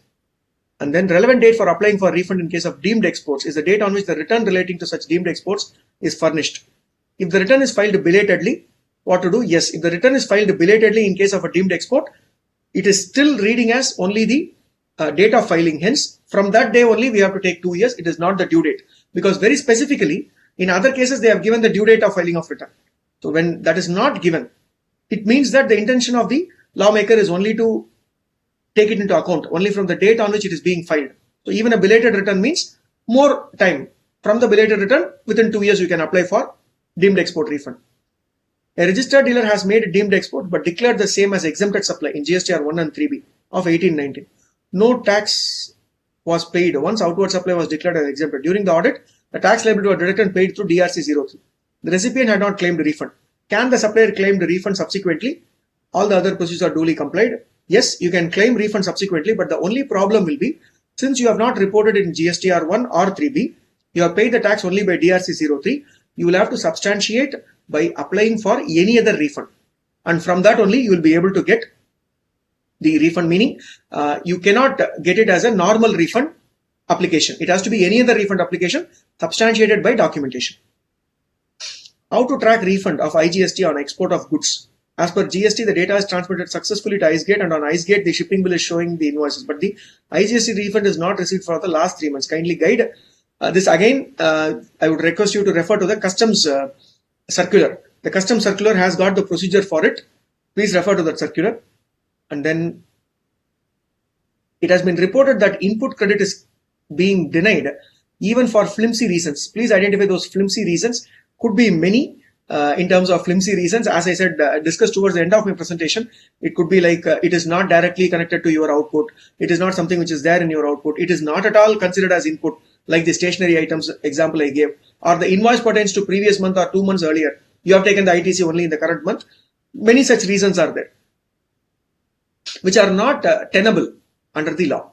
How should we proceed ahead to get refund in case of output tax being paid twice in GSTR 3B, and also the invoices have been considered twice in GSTR 1? Any excess payment of tax refund, you will have to substantiate with your GSTR 9 and 9C, which is a proof that what is your final tax liability. So with that, you prove and say that I have paid excess, and you can always get it as refund.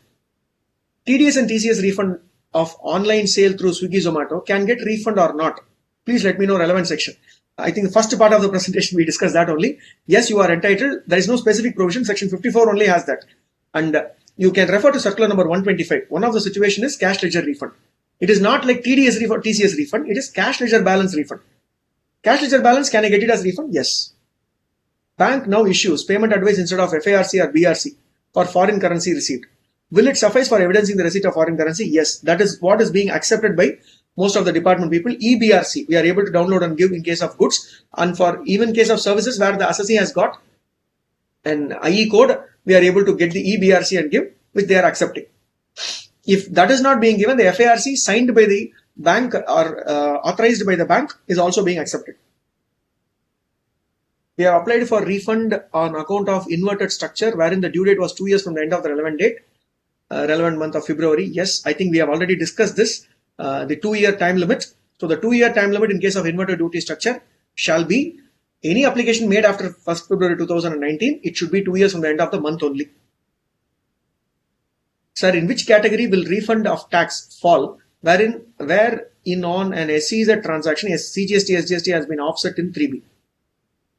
I am not able to understand the question. Which category will refund of tax fall wherein on an SEZ transaction, CGST, SGST has been offset in 3B?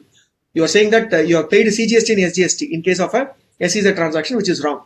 So you are now to pay the IGST, point number 1. And the CGST and SGST wrongly paid, you can seek as refund, which is excess payment. And then the IGST that you are paying on SEZ transaction, which you want to claim as refund, yes, you can. I have done export of goods with payment of tax and received its refund too. Now I have raised a debit note on the ocean freight with the payment of tax. So now how am I supposed to claim refund for this debit note? Second question is that, can I raise debit note under LUT even though the original invoice? This is the precise point I had highlighted for a different reason. That is, composite supply is recognized for the purpose of GST, but it is not recognized for the purpose of customs. So any debit notes that you raise, now you'll have to see how you can amend your shipping bill, because the debit note is connected to a customs transaction, which you are doing it later. If there is a possibility to accommodate in a shipping bill, that is how it needs to be dealt with. If you are raising it as a debit note in GST, it is wrong, because you cannot corroborate it to customs. And can you do it under LUT? I think if it is one invoice, you cannot do the debit note under LUT and the invoice not under LUT. That is not possible. So you will have to treat it one. Or the other method is to treat this debit note not as a debit note, to treat this amount as a service individual. If that can be done by you, yes. Then if you are treating it as a supply, because you are having only the ocean freight, it is not a price increase. So just charge it as a separate item, separate invoice, a service invoice. That way it can be handled. Next question. We have a balance in ITC electronic credit ledger and we have to pay cash, the RCM, which also accumulated in credit ledger, whether we can claim refund of ITC up to the amount of RCM. Now, mere accumulation of ITC is not a reason for claiming it as refund. Only if you had done any one of these two, that is, you have done a zero rated supply or you are coming under inverted duty structure.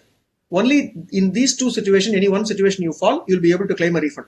Mere accumulation will not make us eligible for refund of ITC. In the case of exporter of goods, is it mandated to mention BRC details? Export of goods in the refund application, it is not mandatory. But if you are not receiving, 96B will come back later. Because as I said, even without mentioning the BRC details, we can get the refund. Because realization of money in convertible foreign exchange is not a precondition for applying for refund of export of goods. Who's the officer of SEZ from whom the tax invoice is to be required to be acknowledged? Every SEZ at the entrance, you will see an assistant commissioner of SEZ being deputed there. He is the person who is in charge of that SEZ. From them only we have to get it acknowledged. In case of online services provided by registered taxpayer to a client outside the country, is it considered as export of service? From the one line of information that you have given, I am assuming that it is a software related. That is the case, yes, you are entitled, but various other questions need to be answered to be very clear on this point. But if you say that it is only software related service, it is not something else, then where the recipient is located, accordingly you can say that it is an export of service. Rule 96B, what if export has been made against LUT but no refund application has been filed and the realization in forex has also been not received? Will this qualify as export of goods? Yes, that is what I had also clarified in my presentation, that the refund is the situation where 96B will get invoked. If you are not applying for refund, 96B will not get invoked. Can we still claim refund of export made in 17-18 but not claimed within 2 years? If you can fit it within the timeline as we just discussed, that is from 15th March 2020 to 14th March 2021, the Supreme Court special, the suo motu writ petition, if you can fit within it, then you can. If you cannot fit within it, you may not be able to. And here you are not mentioned whether it is export of goods or export of services. Export of services, the trigger will happen only from the date you receive the payment. So even for a 2017-18 invoice, you are receiving the payment only today. From today, within 2 years, you are entitled to claim refund.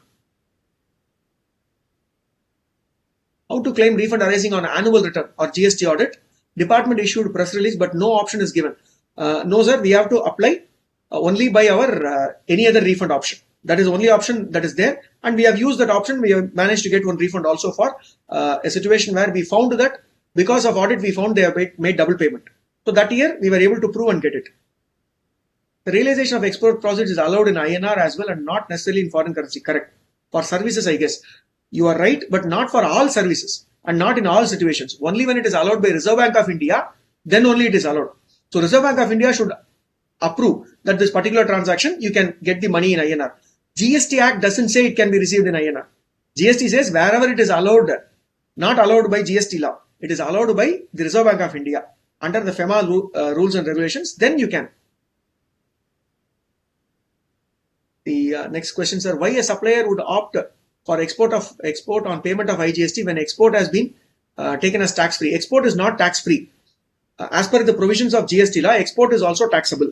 Section 16 subsection 3 of the IGST Act gives a special scheme or benefit, says that after taking the necessary precautions, the department can allow a taxpayer to do export without payment of IGST. Taking those precautions into consideration, only Rule 96A has been brought in, where they said, okay, let them get an export supply to zero rated without payment of IGST under an option called LUT. So LUT is not a right, it is an option. Tax is a right. Even whether it is export or import, GST is applicable. In that export, with the consideration that you are doing a zero rated transaction, that is a supply to an SEZ also, they have allowed us to do it without payment of IGST by giving an LUT. You see, the question asked is, why would an exporter pay IGST and export rather than going by the exemption route? That is a specific question. So the answer for that, in my view, may be that the exporter has accumulated ITC and he wants to take this set off instead of going to the refund route. That also is possible, isn't it? True. Which is one of the reasons why they would do that. The other reason is, as I was saying, the LUT is not something which is readily available for us. If you do not have an LUT route, then it is only payment that needs to be done.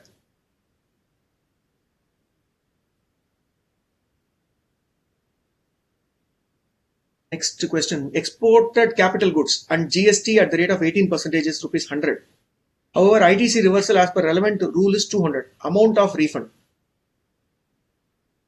Exported capital goods. When you are exporting, it is not capital goods, it is just your outward supply. But I'm not able to understand the second part of the question, so maybe you can repost it, sir. Manoj Kumar.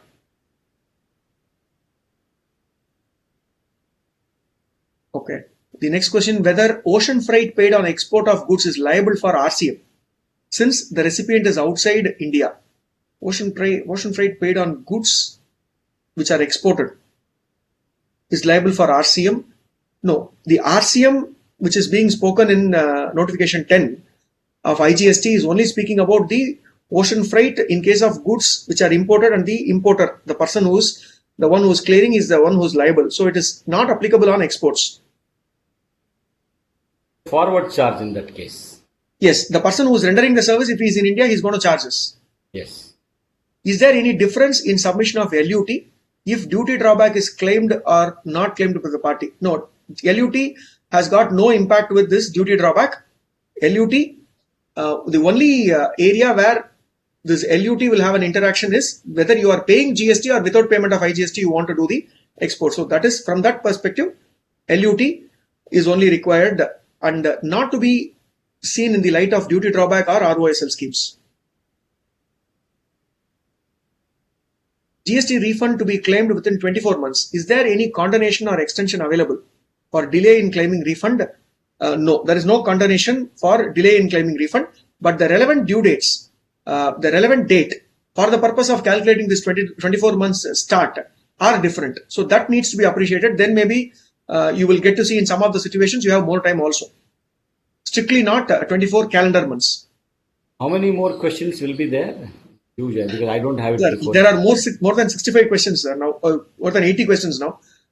So in fact, even if you take 1 minute, it will still be 80 minutes to answer all these questions, because we have just exceeded our prescribed time. And unlike the physical mode where we can extend if the hotel allows or if the hall availability is there, here it is very difficult to extend the time because we have slotted that maybe up to 1:10. So we can't slot it more number of time.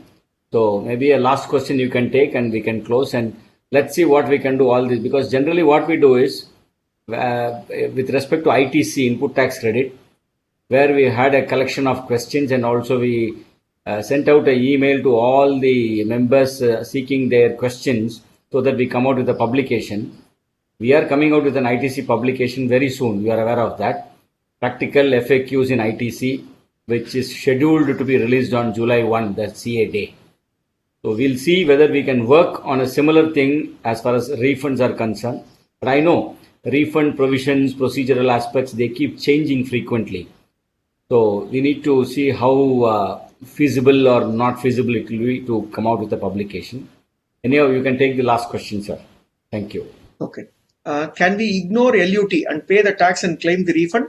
Yes, sir. LUT is a benefit that you are taking. If you are given a letter of undertaking, still you want to make the payment of tax and do the export, yes, you can do that. So I think with that question, I can Yes, sir. formally conclude the session. Thank you. Sincere thanks to you, Shankar Nayan, sir, for sharing your experience and expertise with all the thousands of participants who joined this particular program today. Sincere thanks to you, and sincere thanks to all the participants who were with us this Sunday morning. Thanks to office who is represented today by Ajay and Impri, and thanks to the Epitome technical support team for making this possible today. Thank you all. And for the next webcast, keep looking at our mails. An interesting session is going to come. How to face the audit by the department. And another interesting speaker is on the schedule. Thank you very much.